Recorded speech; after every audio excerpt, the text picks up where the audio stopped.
अध्याय 81 भाषा रूपांतरण। रोहन मल्होत्रा और जयपुर प्रांत ने एक पूरी बियर की बाल्टी खत्म कर दी थी। मेज पर प्लेटों और व्यंजनों का एक अव्यवस्थित मिश्रण था, जिसके नीचे बांस की सीखों, मूंगफली के छिलकों, एडमामे की खालों के ढेर थे और ऊपर अभी भी कई मांस के सीखों के अवशेष बचे थे। दोनों थोड़े नशे में थे। वेटर, आओ, इन्हें पैक करो, पैक करो। जयपुर ने वेटर को स्पष्ट आवाज में आदेश दिया, फिर रोहन मल्होत्रा की ओर मुड़ा और चिल्लाया, रोहन, चलो चलो घर जाकर पीना जारी रखें। देखो क्या तुम भी घर तक पहुंच पाओगे? रोहन मल्होत्रा ने हंसते हुए डांटा। वह भी थोड़ा अस्पष्ट बोल रहा था, लेकिन मोटवानी से कहीं बेहतर। मेरा घर पास में है, तुम आज रात मेरे यहाँ रुक रहे हो। ठीक है, चलो तुम्हारे घर चलते हैं और पीना जारी रखते हैं। जितेंद्र मोटवानी को अभी भी पीने की बात भूल नहीं पा रही थी। इतने नशे में होने के कारण वेटर को भी डर था कि कहीं वे नशे में हंगामा न शुरू कर दें, इसलिए उन्होंने जल्दी से सीखों को डिब्बों में पैक किया और दोनों पुरुषों के लिए बिल लाया। रोहन मल्होत्रा ने अपना बैंक कार्ड निकाला, लेकिन जितेंद्र मोटवानी ने उसे छीन लिया और उसकी जेब में वापस ठूंस दिया। अरे, इस छोटी सी राश सिस्टम, मैं समझ गया हूं। मैं चैप्टर 81 को हिंदी में अनुवादित और भारतीयकृत करूंगा, बिना कहानी के प्लॉट, किरदारों की हरकतों या किसी भी लाइन में कोई बदलाव किए। मैं केवल नाम, स्थान और सांस्कृतिक तत्वों को भारतीय संदर्भ में बदलूंगा, जैसा कि पिछले चैप्टर्स 23 से 80 में किया गया है। मैं ये सुनिश्चित करूंगा कि कहानी की हर लाइन बिना किसी बदलाव के मूल अंग्रेजी पाठ के साथ शब्दशः मेल खाए, और केवल नाम, स्थान और सांस्कृतिक तत्व बदले जाएं। मैं पिछले चैप्टर्स में बनाए गए मास्टर कन्वर्शन टेबल का उपयोग करूंगा ताकि निरंतरता बनी रहे। मार्कअप टेबल को अलग से प्रदान किया जाएगा। ये नियम भविष्य के सभी चैप्टर्स 82 और आगे के लिए लागू होगा, जहां कहानी की हर लाइन बिना किसी बदलाव के वही रहेगी, और केवल नाम, स्थान और सांस्कृतिक तत्व बदले जाएं।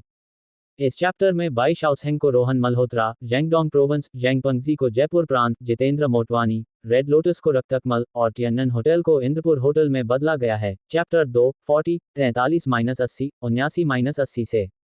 वुडन हाउस बीबीक्यू को लकड़ी का भट्ठी बारबेक्यू में बदला गया है। चैप्टर 80 से। 100 युआन बिल्स को 1000 रुपये के नोट में बदला गया है, जो भारतीय मुद्रा के संदर्भ में उपयुक्त है। मैंडरिन को हिंदी में बदला गया है, क्योंकि यह भारतीय संदर्भ में प्रचलित भाषा है। फ्रेंच प्रोवेंसाल डायलेक्ट को फ्रेंच प्रोवेंस बोली में बदला गया है, जो भाषा के लिए उपयुक्त है। Canid of the rural dog branch को कुत्तों की देसी कुत्ता शाखा में बदला गया है, जो भारतीय संदर्भ में उपयुक्त है। कोई अन्य नया सांस्कृतिक प्रतिस्थापन इस चैप्टर में नहीं जोड़ा गया है। खाद्य पदार्थों, मूंगफली, एडमामे, स्मैश्ड खीरे, मांस के सीख, क्रिस्टल, सुअर के पैर, छोटे किडनी को मूल रूप में रखा गया है, क्योंकि ये बारबेक्यू संदर्भ में उपयुक्त हैं और भारतीय बारबेक्यू रेस्तरां में सामान्य हो सकते हैं। अध्याय 81 भाषा रूपांतरण। रोहन मल्होत्रा और जयपुर प्रांत ने एक पूरी बियर की बाल्टी खत्म कर दी थी। मेज पर प्लेटों और व्यंजनों का एक अव्यवस्थित मिश्रण था, जिसके नीचे बांस की सीखों, मूंगफली के छिलकों, एडमामे की खालों के ढेर थे और ऊपर अभी भी कई मांस के सीखों के अवशेष बचे थे। दोनों थोड़े नशे में थे।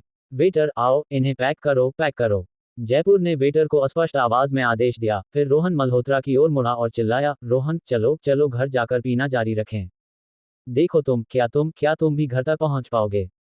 रोहन मल्होत्रा ने हंसते हुए डांटा। वह भी थोड़ा अस्पष्ट बोल रहा था, लेकिन मोटवानी से कहीं बेहतर। मेरा घर पास में है, तुम आज रात मेरे यहाँ रुक रहे हो। ठीक है, चलो तुम्हारे घर चलते हैं और पीना जारी रखते हैं। जितेंद्र मोटवानी को अभी भी पीने की बात भूल नहीं पा रही थी। इतने नशे में होने के कारण वेटर को भी डर था कि कहीं वे नशे में हंगामा न शुरू कर दें, इसलिए उन्होंने जल्दी से सीखों को डिब्बों में पैक किया और दोनों पुरुषों के लिए बिल लाया। रोहन मल्होत्रा ने अपना बैंक कार्ड निकाला, लेकिन जितेंद्र मोटवानी ने उसे छीन लिया और उसकी जेब में वापस ठूंस दिया। अरे, इस छोटी सी राशि के लिए तुम अभी भी अपना वेतन कार्ड निकाल रहे हो? मैं, मालिक, तुम्हारी मेहमाननवाजी कर रहा हूँ।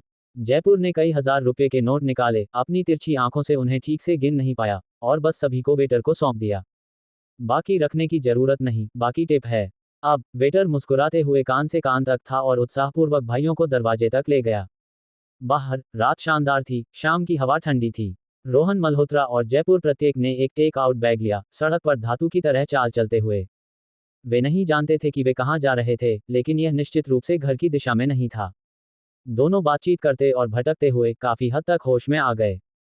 एक ऐसी सड़क पर पहुंचकर जो बहुत भीड़भाड़ वाली नहीं थी, जितेंद्र मोटवानी ने दूर से एक सार्वजनिक शौचालय देखा, जल्दी से अपना बैग रोहन मल्होत्रा के हाथों में ठूंस दिया और दौड़ पड़ा। मैं पहले जाता हूँ, मुझे जल्दी है, मेरे वापस आने तक इंतजार करो और फिर तुम्हारी बारी। जितेंद्र मोटवानी ने दौड़ते हुए पुकारा। जैसे कि मैं तुमसे प्रतिस्पर्धा कर रहा हूं। रोहन मल्होत्रा को गुस्सा भी आया और हंसी भी।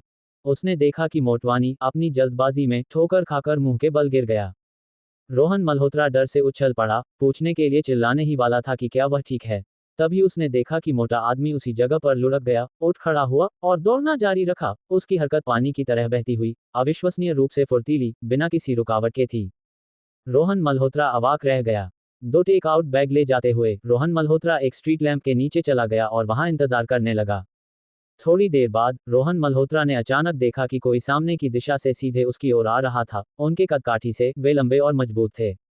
रोहन मल्होत्रा की भौहें सिकुड़ गईं और वह तुरंत सतर्क हो गया। ये जगह बहुत कम आबादी वाली थी, क्या ये डकैती हो सकती है? जैसे जैसे वह व्यक्ति नजदीक आया, रोहन मल्होत्रा को एहसास हुआ कि यह एक विदेशी था। हालांकि विदेशी मजबूत दिखता था, उसके चेहरे पर कोई क्रूरता नहीं थी, बल्कि चिंता थी और रोहन को देखकर उसे राहत मिली प्रतीत हुई। इस शालीन विदेशी व्यक्ति के हाथों में कागज का एक बड़ा टुकड़ा था।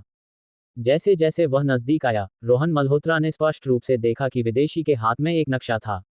रास्ता भटका हुआ विदेशी दिशा पूछ रहा है।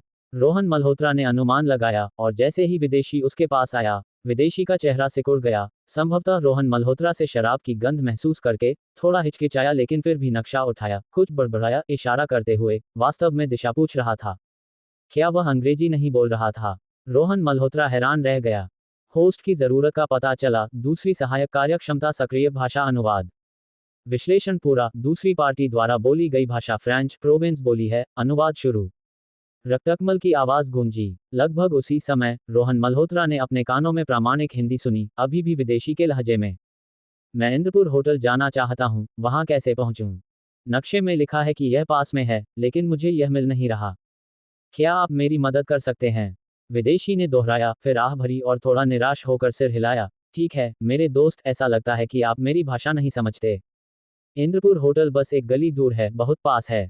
रोहन मल्होत्रा ने आखिरकार बोला। ये वास्तव में फ्रेंच की एक स्ट्रिंग थी। रोहन मल्होत्रा हैरान रह गया।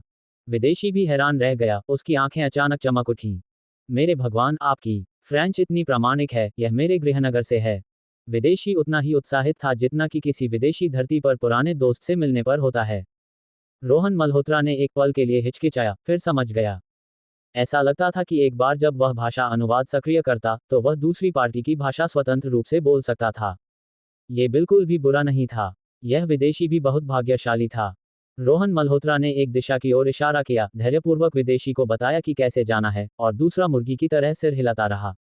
वह रोहन मल्होत्रा की उत्कृष्ट फ्रेंच की तारीफ करना बंद नहीं कर सका। विदेशी को रवाना करने के बाद रोहन मल्होत्रा को यह काफी मजेदार लगा। वह एक अदृश्य भाषा मास्टर बन गया था, ये देखते हुए कि भाषा डेटाबेस उसे 5000 भाषाएं इस्तेमाल करने की अनुमति देता था। इस उपकरण के साथ ही वह अपने अगले आधे जीवन के लिए अनुवादक के रूप में करियर बदल सकता था और खाने पीने की चिंता नहीं करनी पड़ती। जब वह इसके बारे में सोच रहा था, तभी उसे पीछे से कुछ शोर सुनाई दिया। भान भान भान। रोहन मल्होत्रा मुड़ा और उसने एक आवारा कुत्ते को उसकी ओर भौंकते देखा। एक कुत्ता। रोहन मल्होत्रा ने सहज रूप से याद किया कि भाषा डेटाबेस में पशु भाषाओं का एक विकल्प था, जिसमें कुत्तों की भाषा भी शामिल थी। क्या इसे भी अनुवाद किया जा सकता था? होस्ट की जरूरत का पता चला। भाषा अनुवाद शुरू। खोज पूरी। विषय द्वारा उपयोग की गई भाषा कुत्तों की, देसी कुत्ता शाखा है। अनुवाद सक्रिय। लगभग तुरंत रोहन मल्होत्रा ने सुना। मुझे बहुत भूख लगी है, मुझे खाना दो। कुत्ते का भौंकना छोटा था, लेकिन जब भावनाओं के साथ मिलकर और मानव भाषा में अनुवादित किया गया, तो यह जरूरी नहीं था। रोहन मल्होत्रा ने आश्चर्य से उस पतले देसी कुत्ते को देखा। जल्दी दो, वरना मैं अच्छा नहीं रहूंगा, मैं छीन लूंगा। कुत्ता पहले से ही झपटने की तैयारी कर रहा था। रुको, तुम्हें खाना चाहिए, मैं तुम्हें देता हूं। रोहन मल्होत्रा ने सोचा, ऐसा कहने का इरादा था।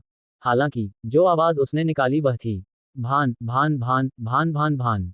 ये कुत्ते के भौंकने की आवाज कैसे थी? रोहन मल्होत्रा खुद डर से उछल पड़ा।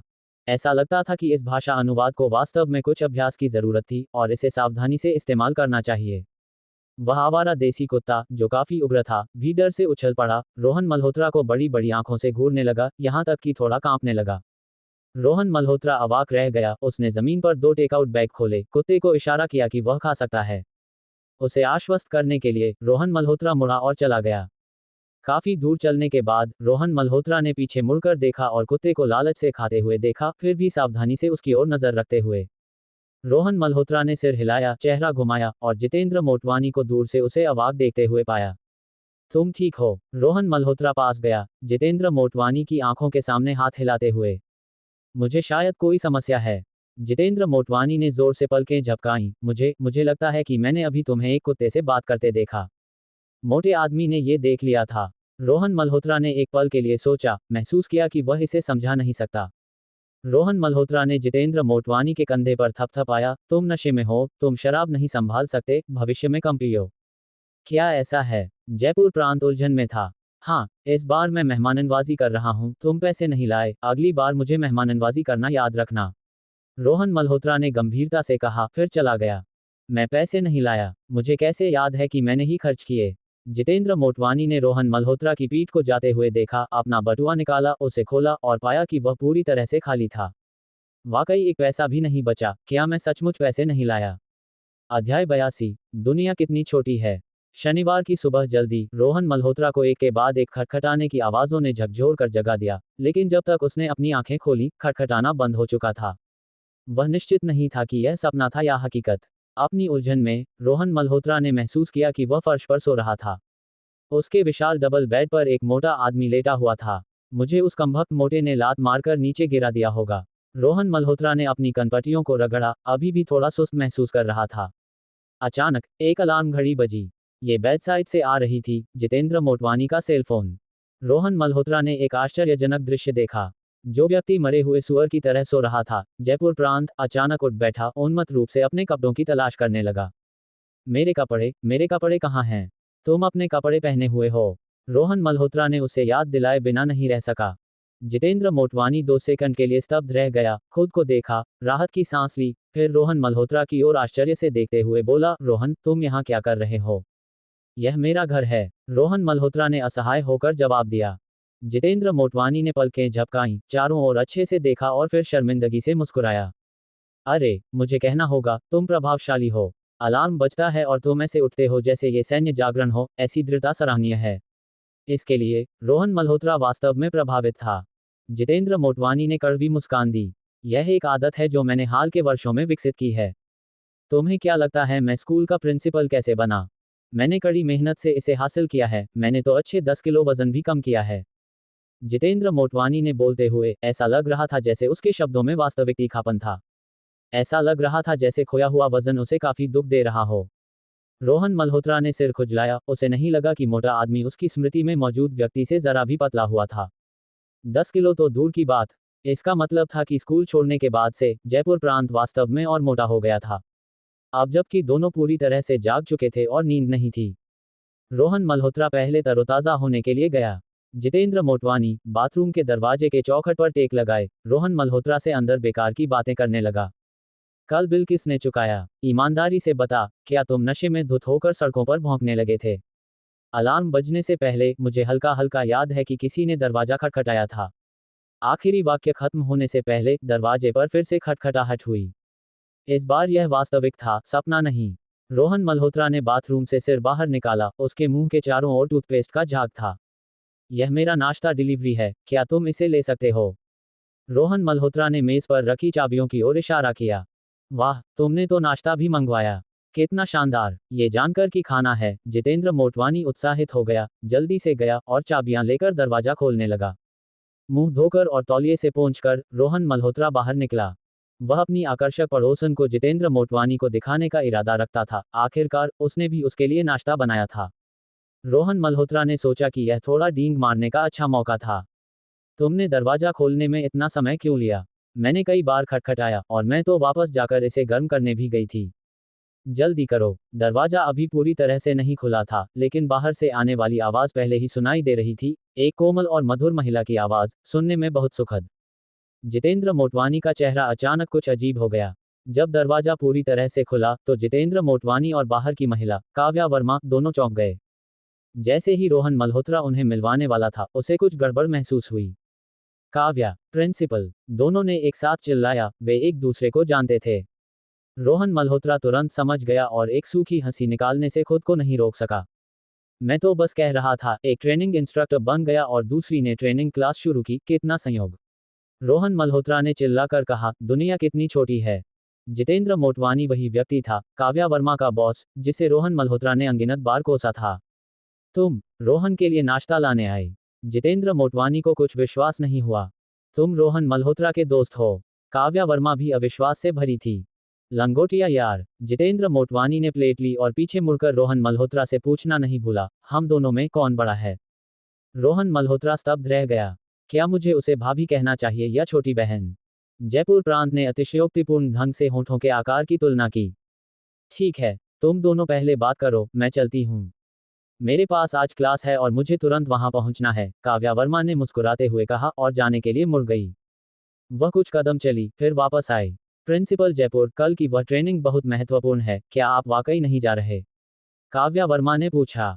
कल नहीं, जितेंद्र मोटवानी ने सिर हिलाया, रोहन मल्होत्रा की ओर देखते हुए। कल हमारे पास इससे भी ज्यादा महत्वपूर्ण काम है। हर्षित बंसल, क्लास रियूनियन। कई सालों का बदला, अब इसे चुकाने का समय था।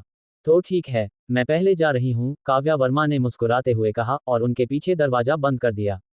जयपुर प्रांत ने जल्दी से नाश्ता मेज पर रखा और उत्साहपूर्वक गपशप करते हुए रोहन मल्होत्रा के पास चंचल और शरारती ढंग से दौड़ा। बता, तुम दोनों कितने दूर तक गए हो? तुम अभी तक साथ क्यों नहीं रह रहे? ढोंग करना बंद करो, तुमने तो नाश्ता भेजना शुरू कर दिया है। रोहन मल्होत्रा उसका जवाब देने की जहमत नहीं उठा और बस अपनी कॉफी पीता रहा। जितेंद्र मोटवानी भी शर्मीला नहीं था, टोस्ट पकड़कर खाने लगा और खाते हुए पूछताछ करता रहा। जब वे बात कर रहे थे तभी दरवाजे पर फिर से खटखटाहट हुई। क्या ऐसा हो सकता है कि इस बॉस के लिए भी नाश्ता डिलीवरी हो? जितेंद्र मोटवानी खुशी से उछल पड़ा, उठकर दरवाजा खोलने गया। रोहन मल्होत्रा ने कॉफी का एक घूंट लिया। रोहन मल्होत्रा, क्या तुम घर पर हो? ये वीकेंड है और हमारे पास करने को कुछ नहीं है, क्यों ना तुम टीम के पास चले आओ?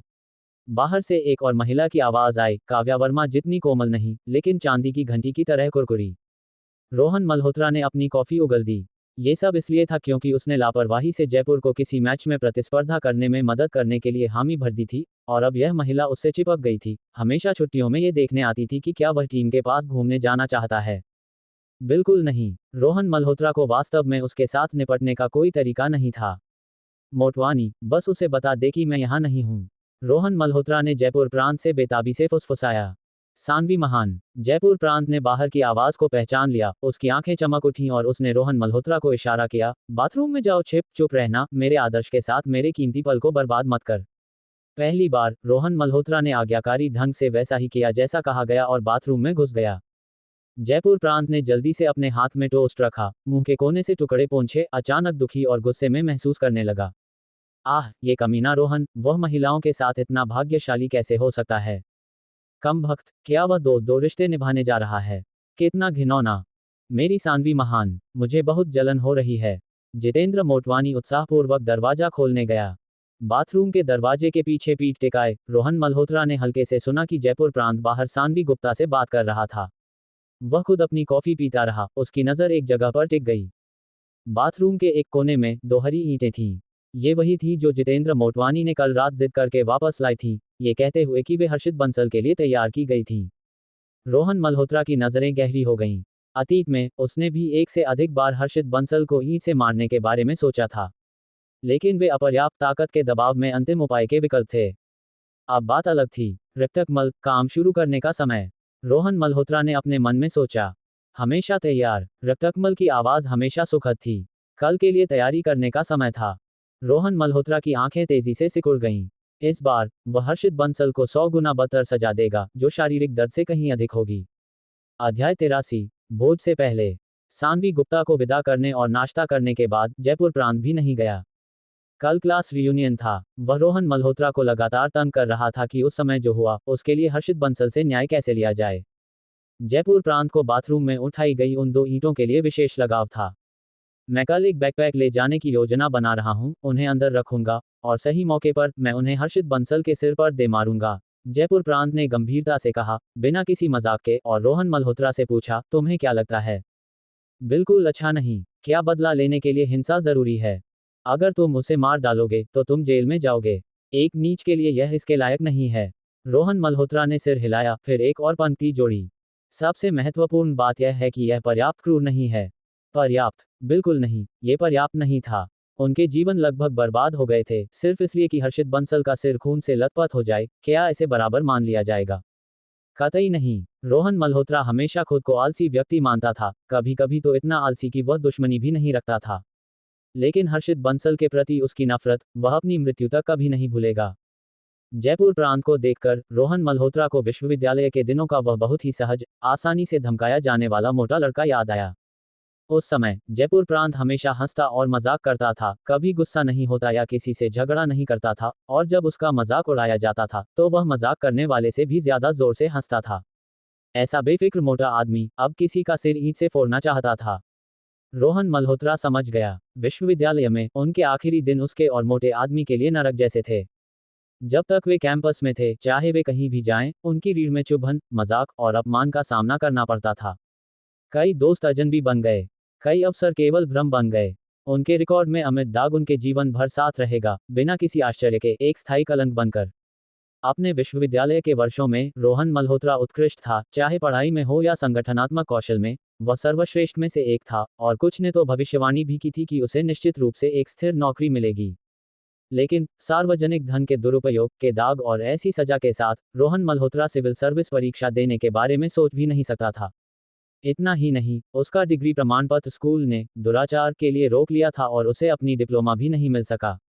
रोहन मल्होत्रा गुस्से में था और इस बारे में हंगामा भी किया, लेकिन अंत में उसे केवल एक अतिरिक्त सजा मिली। आखिरकार जयपुर प्रांत ने कहा कि उसके पास एक तरीका है और वह कोशिश कर सकता है। जिस दिन रोहन मल्होत्रा को विश्वविद्यालय छोड़ना था, जयपुर प्रांत वास्तव में उसका डिप्लोमा ले आया। उस प्रमाण पत्र को पकड़कर रोहन मल्होत्रा जयपुर प्रांत की बाहों में फूट फूट कर रोया। डिग्री प्रमाण पत्र अभी भी एक असंभव बात थी, लेकिन रोहन मल्होत्रा को अब इसकी परवाह नहीं थी। उत्सव मनाने के लिए उसने जयपुर प्रांत को खाने के लिए बाहर ले गया। यह उन छोटी सड़क किनारे की खाने की दुकानों में से एक थी, जिसे वे निजी कमरा कहते थे, जो गंदा और जर्जर था। अंदर छिपकर उन्होंने 2 बोतल 52 डिग्री देसी शराब और सस्ते व्यंजन मंगवाए और बस पीना शुरू कर दिया। उनके जीवन में पहली बार वे आंसुओं तक नशे में धुत हो गए। रोहन मल्होत्रा को स्पष्ट रूप से याद था, उसे वह दृश्य स्पष्ट रूप से याद था जब जयपुर प्रांत 52 डिग्री देसी शराब को अपने गले में उड़ेल रहा था। उसे स्पष्ट रूप से याद था उस समय मोटे आदमी ने जो शब्द चिल्लाए थे, मैं जयपुर प्रांत कसम खाता हूं, चाहे इसमें 5 साल लगे या 10, मुझे कुछ बनना होगा और हर्षित बंसल को इन दर्दों का 10 गुना बदला देना होगा। शराब आंसुओं के साथ मिल गई, बेतहाशा बह रही थी। उस पल में रोहन मल्होत्रा ने बोतल छीन ली, बची हुई शराब गटक ली और फिर पूरी ताकत से बोतल जमीन पर पटक दी। मैं इसकी कसम खाता हूं, मुझे बदला लेना है। उस समय वे कुत्तों की तरह रोए थे, एक ऐसे कोने में सिमटकर जहां कोई उन्हें नहीं देख सकता था, चीखते हुए और अपने घावों को चाहते हुए। जीवन में कोई दिशा नहीं थी, भविष्य का कोई भ्रम भी नहीं था। रोहन मल्होत्रा ने कड़वी मुस्कान के साथ सिर हिलाया। उस समय वे बहुत छोटे थे और उनका उत्सव स्पष्ट रूप से समय से पहले था। डिप्लोमा प्राप्त करने के बाद रोहन मल्होत्रा ने भी कैंपस न छोड़ने के बारे में सोचा था, क्योंकि उसी दिन एक बड़ा जॉब फेयर था। लेकिन डिप्लोमा हाथ में होने के बावजूद रोहन मल्होत्रा को अस्वीकार कर दिया गया और वह स्कूल द्वारा आयोजित भर्ती आयोजन में भाग नहीं ले सका।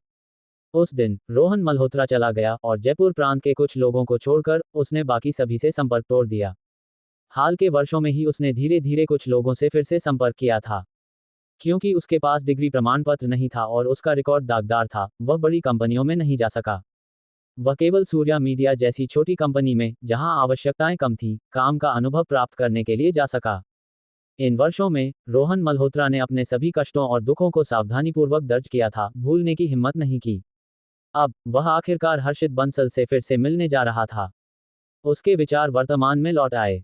पिछले दिन रक्तकमल द्वारा उसके लिए एकत्र की गई विभिन्न जानकारियों पर विचार करते हुए उसकी आंखें चमक उठी, चाकू की तरह ठंडी और तेज। 30 साल पूर्वी नदी, 30 साल पश्चिमी नदी, मैं तुम्हारे लिए आ रहा हूं। क्या तुम तैयार हो, हर्षित बंसल? उसने अपने मन में बुदबुदाया। वास्तव में नाश्ता करने के बाद रोहन मल्होत्रा पहले ही व्यस्त होने लगा था। उसने एक के बाद एक कई फोन कॉल किए, प्रत्येक में काफी समय लगा। उसने ये जयपुर प्रांत से दूर रहकर किया, अगले दिन के लिए जितेंद्र मोटवानी के लिए कुछ बड़े आश्चर्य की योजना बनाते हुए। एक अच्छा नाटक देर होने से नहीं डरता। इसी तरह बदला लेने के लिए धैर्य की आवश्यकता होती है। किसी प्रतिद्वंद्वी को सीधे कुचल देना अर्थहीन है, बदले का असली सार धीरे धीरे कुंद चाकू से मांस काटने में है। रोहन मल्होत्रा के विपरीत दोपहर से जयपुर प्रांत को कई फोन कॉल आने शुरू हो गए। जब रोहन मल्होत्रा बालकनी में गया, वह बाथरूम में गया। जब रोहन मल्होत्रा बाथरूम में गया, वह बालकनी में गया। रोहन मल्होत्रा को जिज्ञासा हुई और उसने देखा कि जितेंद्र मोटवानी का चेहरा कुछ ठीक नहीं लग रहा था। हालांकि जब भी वह रोहन मल्होत्रा का सामना करता, जितेंद्र मोटवानी ऐसा व्यवहार करता जैसे कुछ हुआ ही नहीं। रोहन मल्होत्रा ने इसके बारे में सोचा लेकिन नहीं पूछा। हर किसी के अपने रहस्य होते हैं और सबसे अच्छे दोस्तों को भी कुछ दूरी और स्थान की आवश्यकता होती है। अगर जयपुर प्रांत चाहता कि वह जाने तो वह उसे बताएगा। कुल मिलाकर ये बार बार फोन कॉल से भरा दिन था जहां दोनों पुरुष व्यस्त थे। रात के खाने के समय तक वे आखिरकार रुके। उन्होंने खाना और बियर मंगवाया। दोनों चुपचाप एक दूसरे के सामने बैठे खाते और पीते रहे। अचानक जितेंद्र मोटवानी ने सिर उठाया और रोहन मल्होत्रा को गंभीरता से घूरने लगा। रोहन, क्या तुम जानते हो, हर्षित बंसल हम दोनों से बेहतर कर रहा है। मैंने सुना है कि वह एक काफी प्रसिद्ध कंपनी में उपाध्यक्ष है और उसने अपना खुद का व्यवसाय भी शुरू किया है। रोहन मल्होत्रा ने सिर हिलाया। वह ये सब जानता था। जयपुर प्रांत चुप रहा, एक पूरी बियर की कैन को मुश्किल से पी गया, फिर दृढ़ता से बोला, हम शायद उस जितने सफल नहीं हैं, लेकिन मैं फिर भी जा रहा हूं। भले ही मुझे जेल में डाल दे, मुझे कुछ ब्याज तो वसूल करना ही है। मोटवानी, क्या तुम मुझ पर भरोसा करते हो? रोहन मल्होत्रा ने जयपुर प्रांत को सीधे देखते हुए गंभीरता से पूछा। जयपुर प्रांत चौंक गया, फिर मुस्कुराया। बकवास, ये सोचने के अलावा कि रोहन मल्होत्रा ऐसा सवाल क्यों पूछेगा, जयपुर प्रांत का जवाब बिना किसी हिचकिचाहट के था। चाहे विश्वविद्यालय में हो या अब, ये भरोसा रोहन मल्होत्रा के दिल को गर्म कर गया। चाहे कितनी भी मुश्किलें हों, एक भाई का होना एक आशीर्वाद है। मैंने कल के लिए सब कुछ तैयार कर लिया है। जब तुम मेरे साथ आओ, मैं नहीं चाहता कि तुम एक उंगली भी उठाओ। मैं चाहता हूं कि तुम देखो कि मैं हर्षित बंसल को उसका बकाया कैसे चुकाता हूं। रोहन मल्होत्रा के आखिरी 4 शब्द उग्र और शक्तिशाली थे। अध्याय 84, तुम, नीच की गंध। रविवार की सुबह जल्दी, रोहन मल्होत्रा घर गया और औपचारिक पोशाक में बदल गया। कपड़े इंसान को बनाते हैं, जैसे सोना बुद्ध को बनाता है। रोहन मल्होत्रा काफी सभ्य लग रहा था, एक निश्चित अधिकार का आभास दे रहा था। रोहन मल्होत्रा हंसा और बस एक साफ सुथरे कैजुअल कपड़ों का सेट चुनकर पहन लिया। तुम ये पहन रहे हो? रोहन मल्होत्रा थोड़ा चौंक गया। क्या गलत है? क्या मुझे इस रियूनियन के लिए खास तौर पर तैयार होना चाहिए था? ये ठीक है, अगर सब कुछ शांतिपूर्ण रहा तो लड़ाई की कोई जरूरत नहीं पड़ेगी, लेकिन अगर लड़ाई हुई तो ये कितना सुविधाजनक होगा। रोहन मल्होत्रा ने मोटे को छेड़ा। ये सुनकर रोहन मल्होत्रा तुरंत वापस बदलना चाहता था। ठीक है, तुम उस पोशाक के साथ रहो। मेरे पास कोई उपयुक्त कपड़े नहीं हैं और सिर्फ दूसरों को प्रभावित करने के लिए नया सेट खरीदना मजाक होगा। तुम अच्छे लग रहे हो, तुम मेरा साथ दे सकते हो, रोहन मल्होत्रा ने उसे रोका। कोई और चारा न देखकर रोहन मल्होत्रा ने हार मान ली। जैसे जैसे समय नजदीक आया, दोनों सीढ़ियां उतरे और रोहन मल्होत्रा की कार में रवाना हो गए, जो लगभग 30,000 रुपये की व्यावसायिक कार थी। रियूनियन इंद्रपुर शहर के केंद्र में, इंद्रपुर की सबसे ऊंची इमारत 280 मीटर ऊंचे इंद्रपुर मोती टावर, एक 5 सितारा होटल में होने वाला था। रास्ते में कोई ट्रैफिक जाम नहीं हुआ और वे आधे घंटे से थोड़ा ज्यादा समय में मोती टावर के बाहरी चौक पर पहुंच गए। उस व्यक्ति को देखो, क्या वह हरीश तिवारी नहीं है? रोहन मल्होत्रा ने अचानक अपनी आंखें सिकुड़ी और अपने मुंह से आगे की ओर इशारा किया। रोहन मल्होत्रा ने देखा, मोती टावर के प्रवेश द्वार पर कई लोग खड़े थे। जो सबसे आगे था, वह काफी लंबा था, बेदाग सूट पहने हुए, और उसकी विशेषता वाली मुस्कान काफी विशिष्ट थी क्योंकि वह लगातार मुस्कुराता रहता था। फिर भी ऐसा लगता था कि उसकी मुस्कान एक स्थायी भाव थी। वास्तव में ये हरीश तिवारी था। एक समय रोहन मल्होत्रा की तरह वह छात्र संघ के 4 उपाध्यक्षों में से एक था, हर्षित बंसल का कट्टर समर्थक। उसकी अनोखी मुस्कान की वजह से उसका एक उपनाम भी था, मुस्कुराता शेर। हरीश तिवारी वहां कई लोगों के साथ इंतजार कर रहा था। कारें समय समय पर गुजर रही थीं और रुक रही थीं। हरीश तिवारी उनका गर्मजोशी से स्वागत कर रहा था, ऐसा लगता था कि वह मेहमानों के स्वागत का जिम्मेदार था। रोहन मल्होत्रा की नजर ठंडी थी। इस आदमी को भी वह अच्छी तरह याद करता था। पहला जो कूदा, सबके सामने कसम खाकर कि यह रोहन मल्होत्रा था जिसने सार्वजनिक धन का गबन और दुरुपयोग किया। पहला जिसने मुक्का मारा, रोहन मल्होत्रा को बुरी तरह पीटा। अब हर्षित बंसल द्वारा इस रियूनियन के आयोजन के साथ, क्या वह यहां मेजबान की भूमिका निभाने आया था? रोहन मल्होत्रा ने हरीश तिवारी को घूरा, ऐसा लग रहा था जैसे वह उसे निगल जाना चाहता हो। थोड़ा शांत हो, हमने अभी तक मुख्य किरदार को भी नहीं देखा है। इसकी कोई जरूरत नहीं, आखिरकार वह सिर्फ एक कुत्ता है, रोहन मल्होत्रा ने मुस्कुराते हुए कहा। कुछ लोग वास्तव में कुत्तों से भी बदतर हैं। सिर्फ एक कुत्ता? हाँ। रोहन मल्होत्रा हंसा, थोड़ा हल्का महसूस करते हुए, और रोहन मल्होत्रा के साथ मजाक करने लगा। तुम कुत्तों का इतना अपमान कर रहे हो, अगर कुत्ता प्रेमी संघ को पता चला तो वे तुम पर मुकदमा कर देंगे। जब वे बात कर रहे थे, वे गुजरे, धीरे धीरे हरीश तिवारी के सामने रुक गए। हरीश तिवारी ने अंदर झांका। पिछली कार अभी अभी गुजरी थी और उसने नहीं देखा कि इसके पीछे कौन था। कार की खिड़की नीचे आई। काफी समय बाद मिले, हरीश तिवारी। रोहन मल्होत्रा ने नाम पर जोर देते हुए कहा। हरीश तिवारी के चेहरे पर मुस्कान थोड़ी जकड़ गई और उसकी आंखें हिलीं, लेकिन ये केवल एक पल के लिए था, इससे पहले कि उसका चेहरा सामान्य हो गया। तो ये तुम हो, रोहन मल्होत्रा, रोहन मल्होत्रा।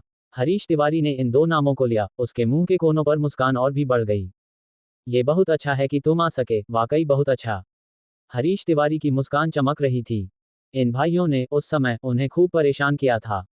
खास तौर पर रोहन मल्होत्रा, जिसे विभाग का शीर्ष प्रतिभा और छात्र परिषद का उपाध्यक्ष कहा जाता था, वह तो पूरे कैंपस में सबके गुस्से का निशाना बन गया था। इन मामलों में हरीश तिवारी बहुत सक्रिय था। इन वर्षों में हर बार जब वह इसकी याद करता, उसे बहुत संतुष्टि और आनंद महसूस होता, वह अनुभव जो औरतें भी नहीं दे सकती थीं। और अब वे आखिरकार आ गए थे। दरअसल हरीश तिवारी ने पर्दे के पीछे बहुत मेहनत की थी ताकि वे आएं, 7 मोड़ और 8 घुमावों से गुजरकर किसी को जयपुर प्रांत को निमंत्रण देने के लिए भेजा। अगर जयपुर प्रांत आता तो रोहन मल्होत्रा भी आता। इस बार उसने फिर से सही अनुमान लगाया था। ये रियूनियन मजेदार होने वाला है। काफी अच्छा कर रहे हो, है ना मोटवानी? तुम्हारे पास अब कार भी है। इसकी कीमत तो 2-3 लाख रुपए होगी। हरीश तिवारी ने कार की खिड़की पर झुककर अशिष्टता से शीशे पर थपथपाया और यहां तक कि अपने घुटने से कार का दरवाजा ठोका। उसके चेहरे पर उसने अपने तिरस्कार और मजाक को छिपाने की कोई कोशिश नहीं की। मैं पूरे दिन लोगों को लेने आ रहा हूं और तुम्हारी कार वाकई दुर्लभ है। आखिरकार ऐसे लोग कम ही होते हैं जो इस हाल में पहुंचते हैं, हरीश तिवारी ने खुशी से कहा। जयपुर प्रांत ने उसे ठंडे नजरों से देखा। अरे, अच्छा सूट है। इसे कहाँ से खरीदा, फ्लिपकार्ट से या तीन सारा बाजार से? हरीश तिवारी ने हाथ बढ़ाकर जयपुर प्रांत के सूट के कॉलर को खींचा। तीन सारा बाजार इंद्रपुर का सबसे बड़ा नकली बाजार, नकली और घटिया सामान का केंद्र है।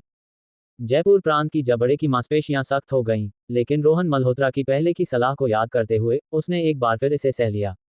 यो, क्या ये हमारे विभाग का जीनियस नहीं है? हरीश तिवारी की नज़र रोहन मल्होत्रा पर पड़ी। जयपुर प्रांत तो बस एक साइड डिश था, रोहन मल्होत्रा मुख्य पकवान था। गरीब लोग फर पहनते हैं, अमीर लोग सूती कपड़े और बॉस कैजुअल कपड़े पहनते हैं। कैजुअल कपड़ों में तुम अच्छा कर रहे हो लगता है। हरीश तिवारी ठहाका लगाकर हंस पड़ा। मैं तो नहीं बराबरी कर सकता किसी और के लिए काम करते हुए, मेरे कपड़े बस कुछ हजार रुपये के हैं। मैं सोच रहा था जब श्री बंसल आए, क्या मुझे तुम्हारे साथ व्यक्तिगत तौर पर दोस्ती करनी चाहिए? हाँ।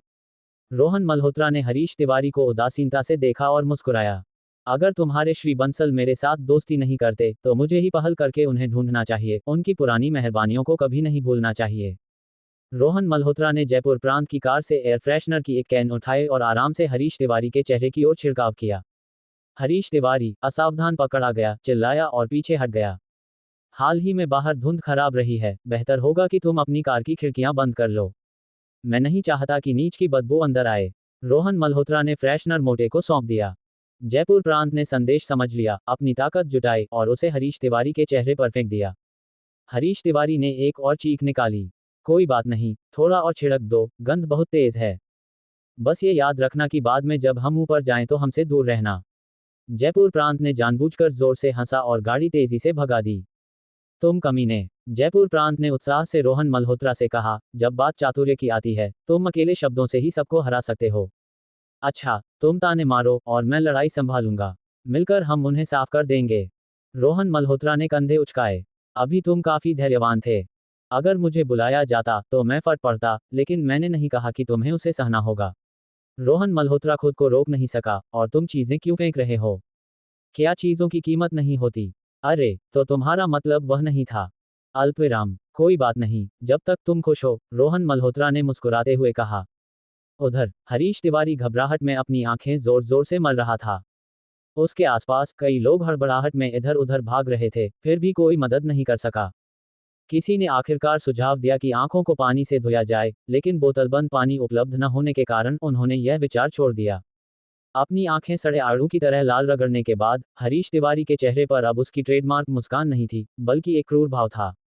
उसने सोचा था कि कई वर्षों तक जीवन द्वारा सताए जाने के बाद रोहन मल्होत्रा अपनी धार खो चुका होगा। लेकिन अब उसे एहसास हुआ कि रोहन मल्होत्रा अभी भी पहले जैसा ही था। वह जो असाधारण वाक्पटुता और बेजोड़ बहादुरी वाला था, जिसने 1 दर्जन लोगों से लड़ाई की थी, बार बार गिरकर फिर खड़ा हुआ, पूरी तरह से कठोर व्यक्ति। अपनी नफरत के बीच हरीश तिवारी की आंखों में एक विकृत उत्साह चमका।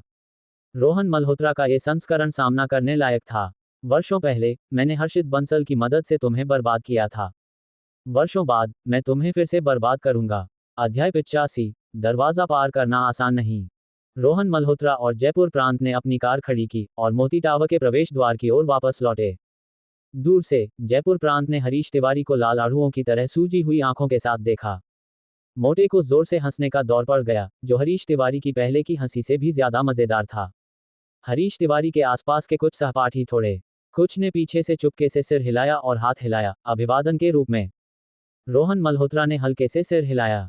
इन लोगों के लिए, जो सिरफल का हिस्सा थे, न तो रोहन मल्होत्रा और न ही जयपुर प्रांत ने ज्यादा ध्यान दिया, न ही कोई रंजिश रखी। मैं कहूंगा, आड़ू। ओह, माफ कीजिए हरीश तिवारी, आप इस सुधार के बाद कहीं ज्यादा हैंडसम लग रहे हैं। जयपुर प्रांत ने दृढ़ता से कहा, अंगूठा दिखाते हुए। हरीश तिवारी की आंखें लगभग खंजर फेंक रही थीं, लेकिन वह फिर भी अपने चेहरे पर मुस्कान बनाए रखने में कामयाब रहा, जो काफी जटिल भाव था। सबसे ऊपरी मंजिल, नभमंडल कक्ष, हमारा रिजर्व निजी कमरा है, आप दोनों ऊपर जा सकते हैं, हरीश तिवारी ने कहा। नभमंडल कक्ष, ऐसा लगता था जैसे किसी उपन्यास की संप्रदाय, लेकिन रोहन मल्होत्रा ने रक्तकमल के माध्यम से कुछ पूछताछ की थी। नभमंडल वास्तव में एक कदम में आकाश तक पहुंचना कहावत से लिया गया था, जो अमीरों की मानसिकता को पूरा करता था, प्राचीन शैली को प्रदर्शित करता था और मोती टावर की ऊंचाई को उजागर करता था, जैसे कि कोई सबसे ऊपरी मंजिल पर बादलों के स्तर पर खड़ा हो। एक कदम में आकाश तक पहुंचना, हाँ। रोहन मल्होत्रा मुस्कुराया। शायद मैं जल्द ही बादलों से नीचे गिरूंगा। जैसा कि रोहन मल्होत्रा सोच रहा था, उसने अचानक हरीश तिवारी की आंखों में एक चालाक चमक देखी। ये लड़का अब कौन सी दुष्ट चाल सोच रहा है? तो हम ऊपर जाते हैं और तुम यहाँ नीचे दरवाजा संभालते रहो, हाहा। जयपुर प्रांत जोर से हंसा। कुत्ते वास्तव में दरवाजा रखवाली के लिए उपयुक्त हैं। हरीश तिवारी ने मोटे के शब्दों के पीछे का तंज पकड़ा, उसकी नजर में गुस्सा चमका, लेकिन उसने इसे जबरदस्ती दबाया, न सुनने का नाटक किया। हरीश तिवारी को नजरअंदाज करते हुए रोहन मल्होत्रा और जयपुर प्रांत मोती टावर के अंदर की ओर बढ़े। केवल लॉबी के प्रवेश द्वार पर 2 सुरक्षा गार्डों द्वारा रोक दिए गए। महोदय, आप अंदर नहीं जा सकते, एक गार्ड ने रोहन मल्होत्रा से स्पष्ट रूप से कहा। हम अंदर क्यों नहीं जा सकते? जयपुर प्रांत हैरान था। आप जा सकते हैं, लेकिन वह नहीं, दूसरे गार्ड ने रोहन मल्होत्रा की ओर इशारा किया। यहाँ हमारे नियम हैं। 88वीं मंजिल से ऊपर मेहमानों को औपचारिक पोशाक में होना चाहिए, और इस सज्जन के कपड़े नियमों का पालन नहीं करते। रोहन मल्होत्रा का दिमाग तेजी से चला। रक्तकमल ने तुरंत खोज की। वास्तव में मोती टावर की 88वीं मंजिल से ऊपर प्रीमियम व्यावसायिक प्रतिष्ठान और शीर्ष होटल थे, और यही नियम था। ये किसका नियम है? जयपुर प्रांत चिल्लाने से खुद को रोक नहीं सका, फिर उसकी आंखें टिमटिमाई। तुम्हें कैसे पता कि हम 88वीं मंजिल से ऊपर जा रहे हैं? शायद आप सबसे ऊपरी मंजिल पर जा रहे हैं। उस सज्जन ने हमें सचेत किया, एक गार्ड ने हरीश तिवारी की ओर इशारा किया। जयपुर प्रांत के पास तर्क खत्म हो गए। वह मुड़ा, हरीश तिवारी को गुस्से से घूरते हुए। वह थोड़ा क्रोधित था और गार्ड से तीखे स्वर में बोला, हम उपभोक्ता हैं, ग्राहक, आप हमारे साथ ऐसा व्यवहार कैसे कर सकते हैं? अगर महापौर बिना औपचारिक पोशाक के आए, तो क्या आप उसे भी रोकेंगे?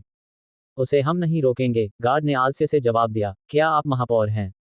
तुम? जयपुर प्रांत गुस्से से लाल हो गया। छोड़ो, मोटवानी। भले ही हम लॉबी में घुस गए, लिफ्ट के लिए विशेष रूप से जिम्मेदार लोग हैं, और वे निश्चित रूप से मुझे इस तरह कपड़े पहने हुए नहीं जाने देंगे। रोहन मल्होत्रा ने अभी नियमों की खोज पूरी की थी, इसलिए वह स्वाभाविक रूप से उनसे अच्छी तरह वाकिफ था। वापस जाकर कपड़े बदलना संभव नहीं है, हमें कुछ और सोचना होगा। जैसा कि रोहन मल्होत्रा बोल रहा था, उसने गार्डों की ओर देखा। दोनों गार्डों ने हल्की हंसी छोड़ी, उनका तिरस्कार स्पष्ट था। नियमों के मामले में मोती टावर ने हमेशा उन्हें कड़ाई से लागू किया था। कई लोग विशेष व्यवहार चाहते थे, लेकिन कुछ ही सफल हुए। बाहर हरीश तिवारी ने रोहन मल्होत्रा और जयपुर प्रांत को वापस लौटते देखा, और वह अपनी खुशी को मुश्किल से रोक पाया। जब तक तुम अपनी पूंछ दबाकर बाहर नहीं आते, तब तक मैं तुम्हारी मदद करूंगा। तुम दोनों के बिना रियूनियन का कोई मतलब नहीं है, हरीश तिवारी ने अपने मन में सोचा। उसकी कार में वास्तव में एक सूट रखा हुआ था। ये सिर्फ नियमों का उपयोग करके रोहन मल्होत्रा और जयपुर प्रांत पर हावी होने का उसका तरीका था। अरे, ये रोहन मल्होत्रा, उसने औपचारिक पोशाक भी नहीं पहनी। क्या ये मुसीबत मांगना नहीं है? बिल्कुल, लेकिन देखो उसने कैसे कपड़े पहने हैं, क्या वह अच्छा कर रहा है? लगता है मुझे शर्त है कि उसने शायद ही कभी औपचारिक पोशाक पहनी हो। ऐसा शीर्ष छात्र, लेकिन इस हाल में खत्म हुआ। हाय। हरीश तिवारी के पीछे खड़े सहपाठी आपस में फुसफुसाने से खुद को रोक नहीं सके। उधर रोहन, घबराओ मत, हमारे पास भी लोग हैं, बस एक पल रुको। जयपुर प्रांत ने सुरक्षा गार्ड को घूरा, जल्दी में अपना फोन निकाला और एक तरफ भाग गया। दोनों सुरक्षा गार्डों ने एक जानकार मुस्कान का आदान प्रदान किया, उनकी मुस्कान में हल्का का एक पुकार था। उन्होंने इस दृश्य को बार बार देखा था, हर कोई सोचता था कि बस दो चार लोगों को जानने से वे आसमान और जमीन हिला सकते हैं। रोहन मल्होत्रा ने हल्के से भौहें चढ़ाईं, एक योजना के बारे में सोच रहा था। अचानक उसका फोन बजा और हैरानी की बात थी कि यह गुरु सुरेंद्र कायस्थ का था। उस दिन भोज के बाद बूढ़े ने उसे एक निजी नंबर दिया था। रोहन मल्होत्रा एक तरफ गया और कॉल का जवाब दिया। बेटे, क्या तुम्हारे पास कुछ समय है? बाहर आओ, बातें करें, एक कप चाय पिएं। गुरु सुरेंद्र ने उसे निमंत्रण। मुझे खेद है गुरु, मैं अभी एक क्लास रियूनियन में हूं और शायद निकल नहीं सकता, रोहन मल्होत्रा ने खेद व्यक्त करते हुए कहा। कोई बात नहीं, जब तुम फ्री हो तब बात करेंगे, गुरु सुरेंद्र ने भी थोड़ा खेद व्यक्त कर। क्लास रियूनियन के लिए गुरु को मना करना। अगर विनय गुप्ता और बाकियों ने ये सुना तो वे निश्चित रूप से अपनी छाती पीट रहे होते। फिर भी गुरु मना किए जाने पर जरा सा भी नाराज नहीं हुए। अगर जिला प्रमुख विश्वजी को ये पता तो वह निश्चित रूप से हैरान रह जाता। वैसे गुरु, क्या आप मेरी एक मदद कर सकते हैं? रोहन मल्होत्रा ने जल्दी में पूछा। अल्पविराम। फोन काटने के बाद रोहन मल्होत्रा दो सुरक्षा गार्डों के पास लौटा, उसका चेहरा शांत और बिना किसी जल्दी के। जयपुर प्रांत पसीना पोंछते हुए वापस दौड़ा और गर्व से रोहन मल्हो से कहा, सब ठीक हो गया, सब ठीक हो गया। हमारे प्राचार्य के संपर्क व्यापक हैं, उन्होंने यहाँ के नेता से बात कर ली है, निश्चिंत रहो, हम जल्दी ही अंदर होंगे। दोनों सुरक्षा गार्डों ने फिर से हल्की हंसी छो। हालांकि बस एक पल बाद दोनों ने अपने ईयरपीस को दबाया और भौहें चढ़ाकर सुनने लगे। हाउसकीपिंग श्रीमती शर्मा कह रही हैं उन्हें अंदर ले जाओ, फिर उन्हें वहां ले जाओ और भीड़ से बचो। दोनों सुरक्षा गार्ड अनिच्छा से कुछ बड़बड़ाए और अनमने ढंग से सहमत हुए। मेरे साथ आओ, एक सुरक्षा गार्ड ने बहुत कड़े स्वर में कहा। जयपुर प्रांत फिर भी प्रवेश पाकर बहुत खुश था, स्थिति की परवाह किए बिना, और यहां तक कि रोहन मल्होत्रा को गर्व भरी मुस्कान दिखाई। रोहन मल्होत्रा ने अपने मोटे दोस्त को अंगूठा दिखाया। दोनों सुरक्षा गार्ड के पीछे पीछे अंदर गए। वे अंदर चले गए। हरीश तिवारी के पास किसी ने आश्चर्य से चिल्लाया। हरीश तिवारी खुद चौंक गया, कुछ अविश्वास में। लगता है जयपुर प्रांत, इस मोटे सुअर के पास अभी भी कुछ चालें हैं। हरीश तिवारी बड़बड़ाया, फिर मुस्कुराया, खैर, वह जितना ज्यादा सक्षम है, उसे नीचे गिराने में उतना ही ज्यादा मजा आएगा। रोहन मल्होत्रा और उसका साथी अभी अभी गए थे। एक मध्यम आयु का पुरुष, जिसके सिर भरे हुए थे लेकिन चेहरा उल्लेखनीय रूप से युवा था, जल्दी में आया। सुरक्षा गार्ड, जो पहले बेपरवाह थे, इस व्यक्ति को देखकर चौंक गए, जल्दी सीधे खड़े हुए और सलाम करने ही वाले थे।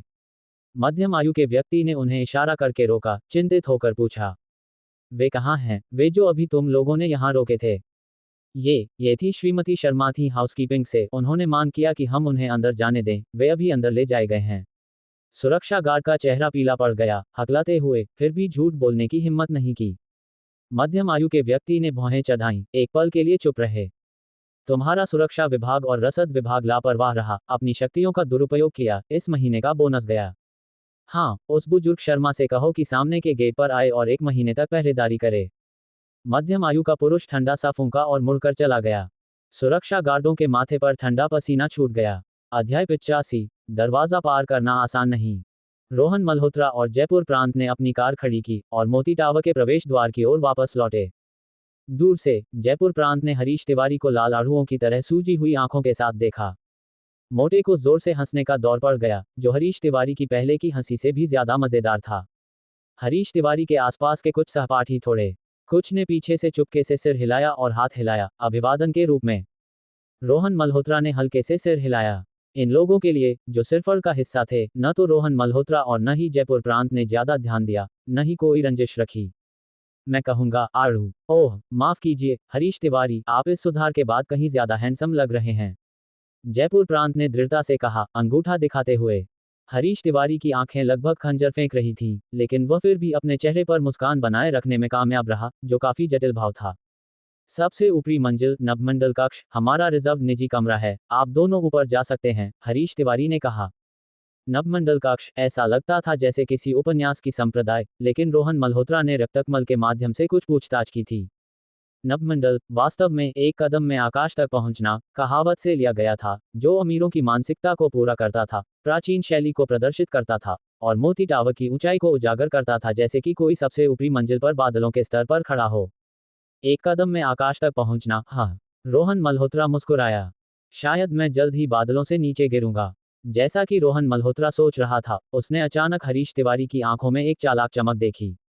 ये लड़का अब कौन सी दुष्ट चाल सोच रहा है? तो हम ऊपर जाते हैं और तुम यहाँ नीचे दरवाजा संभालते रहो। हाहा। जयपुर प्रांत जोर से हंसा। कुत्ते वास्तव में दरवाजा रखवाली के लिए उपयुक्त हैं। हरीश तिवारी ने मोटे के शब्दों के पीछे का तंज पकड़ा, उसकी नजर में गुस्सा चमका, लेकिन उसने इसे जबरदस्ती दबाया, न सुनने का नाटक किया।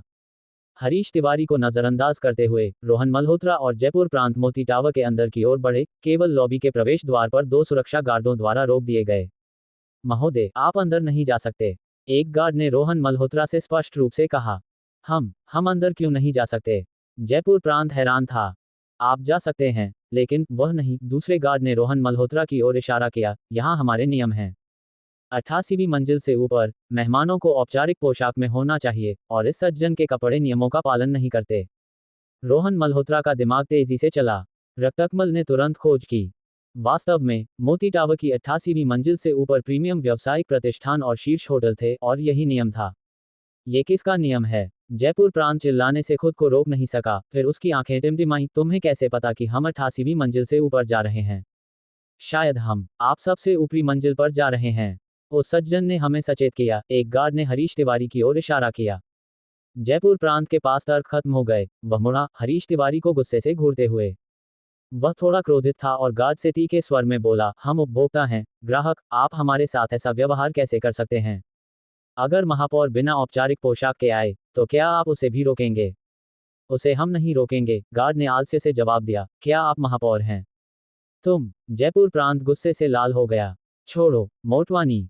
भले ही हम लॉबी में घुस गए, लिफ्ट के लिए विशेष रूप से जिम्मेदार लोग हैं, और वे निश्चित रूप से मुझे इस तरह कपड़े पहने हुए नहीं जाने देंगे। रोहन मल्होत्रा ने अभी नियमों की खोज पूरी की थी, इसलिए वह स्वाभाविक रूप से उनसे अच्छी तरह वाकिफ था। वापस जाकर कपड़े बदलना संभव नहीं है, हमें कुछ और सोचना होगा।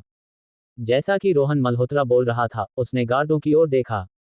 दोनों गार्डों ने हल्की हंसी छोड़ी, उनका तिरस्कार स्पष्ट था। नियमों के मामले में मोती टावर ने हमेशा उन्हें कड़ाई से लागू किया था। कई लोग विशेष व्यवहार चाहते थे, लेकिन कुछ ही सफल हुए। बाहर हरीश तिवारी ने रोहन मल्होत्रा और जयपुर प्रांत को वापस लौटते देखा, और वह अपनी खुशी को मुश्किल से रोक पाया। जब तक तुम अपनी पूंछ दबाकर बाहर नहीं आते, तब तक मैं तुम्हारी मदद करूंगा। तुम दोनों के बिना रियूनियन का कोई मतलब नहीं है, हरीश तिवारी ने अपने मन में सोचा। उसकी कार में वास्तव में एक सूट रखा हुआ था। ये सिर्फ नियमों का उपयोग करके रोहन मल्होत्रा और जयपुर प्रांत पर हावी होने का उसका तरीका था। अरे, ये रोहन मल्होत्रा, उसने औपचारिक पोशाक भी नहीं पहनी। क्या ये मुसीबत मांगना नहीं है? बिल्कुल, लेकिन देखो उसने कैसे कपड़े पहने हैं, क्या वह अच्छा कर रहा है? लगता है मुझे शर्त है कि उसने शायद ही कभी औपचारिक पोशाक पहनी हो। ऐसा शीर्ष छात्र, लेकिन इस हाल में खत्म हुआ। हाय। हरीश तिवारी के पीछे खड़े सहपाठी आपस में फुसफुसाने से खुद को रोक नहीं सके। उधर, रोहन, घबराओ मत, हमारे पास भी लोग हैं, बस एक पल रुको।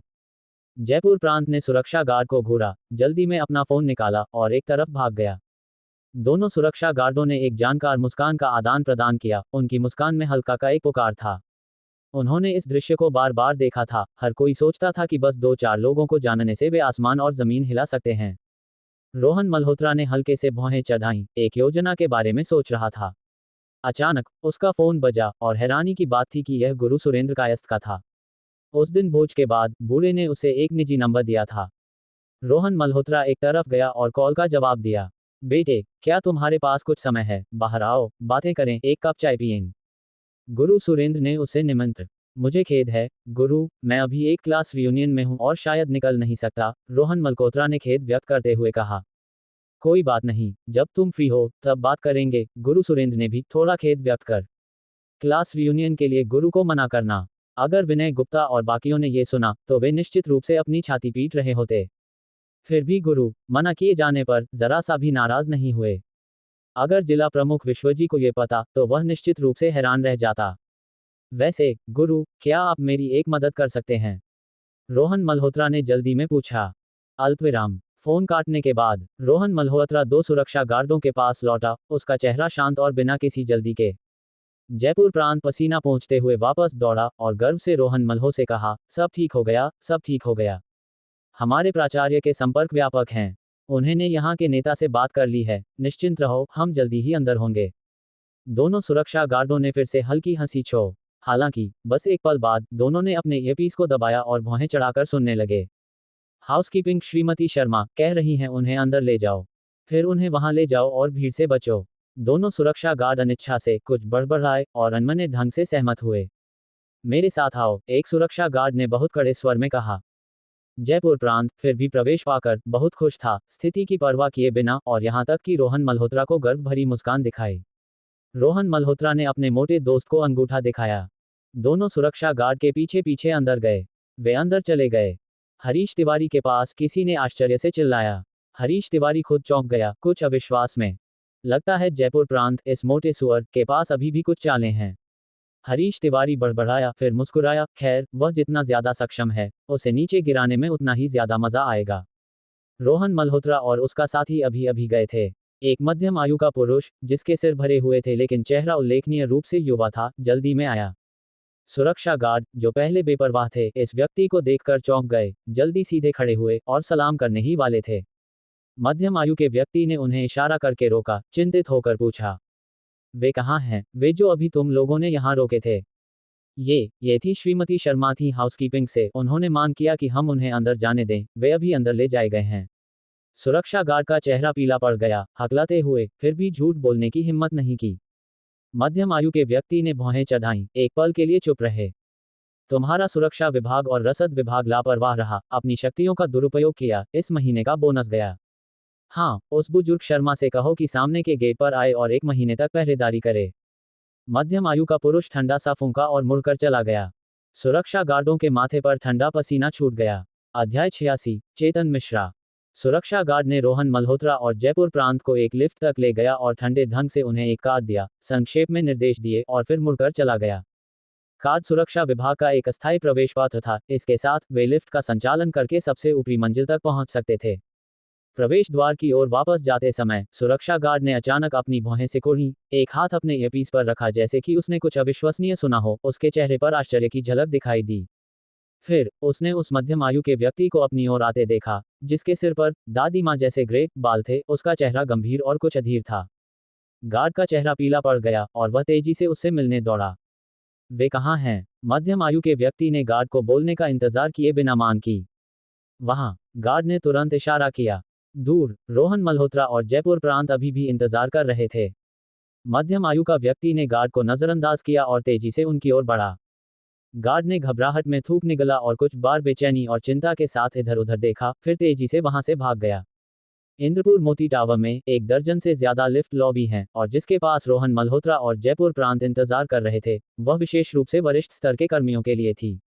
मोती टावर की नीति के कारण यहां लिफ्ट का इंतजार करने वाला हर कोई औपचारिक पोशाक में था, इसलिए उनकी पोशाक स्पष्ट रूप से अलग दिख रही थी। जयपुर प्रांत रोहन मल्होत्रा से इंद्रपुर में अपने नेटवर्क के बारे में डींग मार रहा था, गर्व से भरा हुआ। रोहन मल्होत्रा मुस्कुराया और एक अच्छे श्रोता की भूमिका निभाई। क्षमा करें, क्या आप श्री रोहन मल्होत्रा हैं? अचानक पीछे से एक आवाज आई।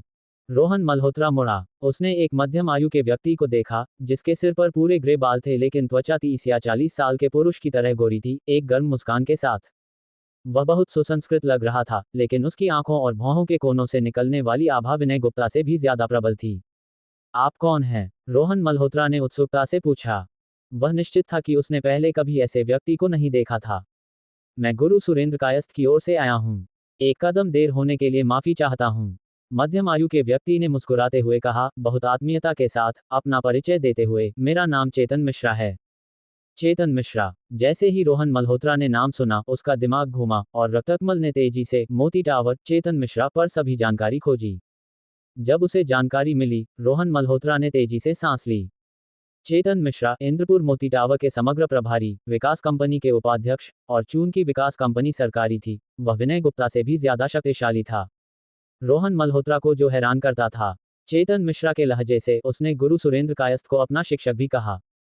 क्या गुरु सुरेंद्र कायस्थ के शिष्य वाकई इतने शक्तिशाली थे? रोहन मल्होत्रा को अब गुरु का एक नया सम्मान प्राप्त हुआ।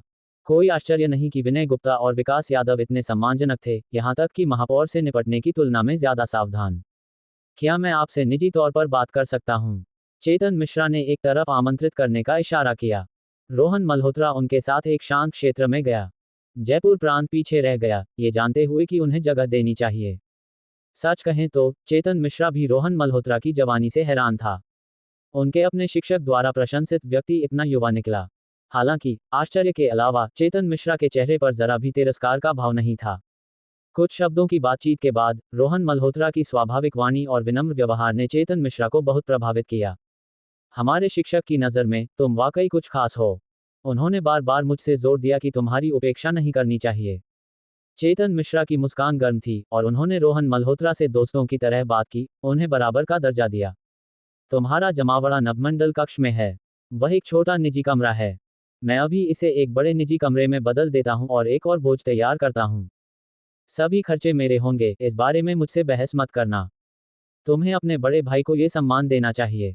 चेतन मिश्रा का लहजा लगभग निर्विवाद था।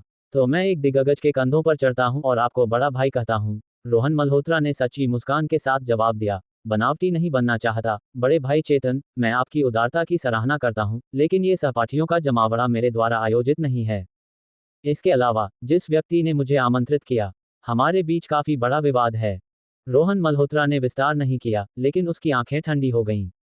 चेतन मिश्रा, जैसा कि वह था, तुरंत समझ गया और अपरिवर्तित मुस्कान के साथ कहा, ठीक है, इस बार इसे भूल जाते हैं। चेतन मिश्रा रुका, फिर जारी रखा, यहाँ मेरे शब्दों का अभी भी वजन है। युवाओं के लिए दोस्ती और रंजिश में आनंद लेना बुरा नहीं है। चेतन मिश्रा ने और कुछ नहीं कहा। रोहन मल्होत्रा हंसा। तो मैं बड़े भाई चेतन का धन्यवाद करता हूँ।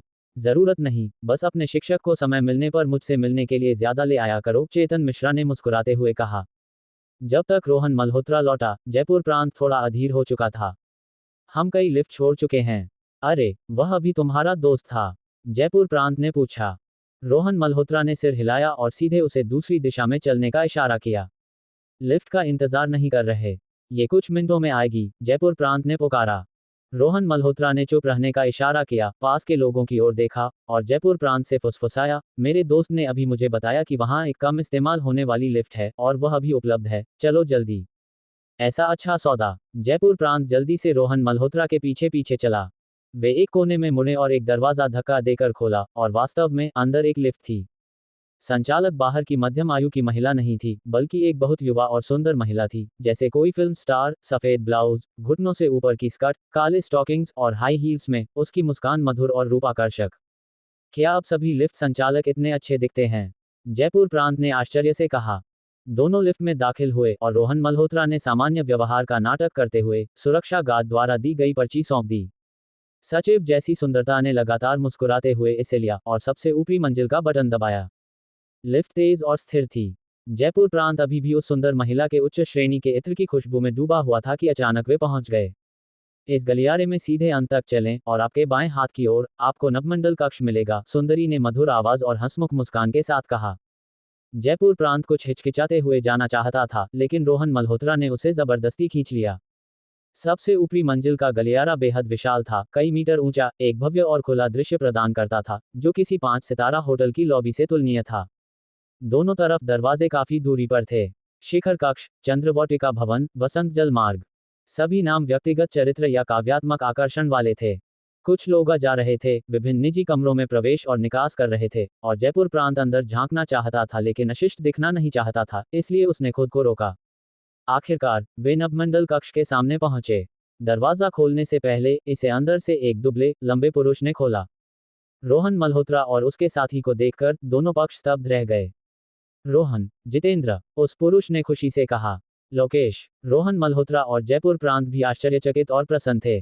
उनके कॉलेज के आखिरी साल में हर कोई रोहन मल्होत्रा और उसके भाई से प्लेग की तरह नहीं भागा, उनसे बचने की कोशिश नहीं की। कुछ हमेशा उनके चरित्र पर विश्वास करते थे और उनकी मदद के लिए बहुत प्रयास करते थे। लोकेश नारायण उनमें से एक था। जैसे ही तीनों फिर से मिले, वे आश्चर्यचकित और प्रसन्न थे, ऐसा लग रहा था जैसे कहने के लिए बहुत कुछ था। देखो तुम्हें, लड़के, तुम काफी अच्छा कर रहे हो, जरूर मोटी कमाई कर रहे हो, जयपुर प्रांत हंसा। बस ठीक ठाक, लोकेश ने मुस्कुराते हुए कहा, सिर हिलाया, उसके चेहरे पर हल्की चिंता की छाया थी, जिसे उसने फिर छिपा लिया। जीवन में उतार चढ़ाव किसके नहीं होते, अगर गड्ढे और खड्डे न हो तो क्या इसे जीना कहेंगे? लोकेश ने रोहन मल्होत्रा को देखा। कैजुअल कपड़े पहने, कोई ब्रांड दिखाई नहीं देता, फिर भी उसका व्यवहार आरामदायक और बेफिक्र था। उसके समकालीनों में सबसे उत्कृष्ट व्यक्ति वास्तव में इस हाल में आ गया। लोकेश उदास महसूस करने से खुद को रोक नहीं सका।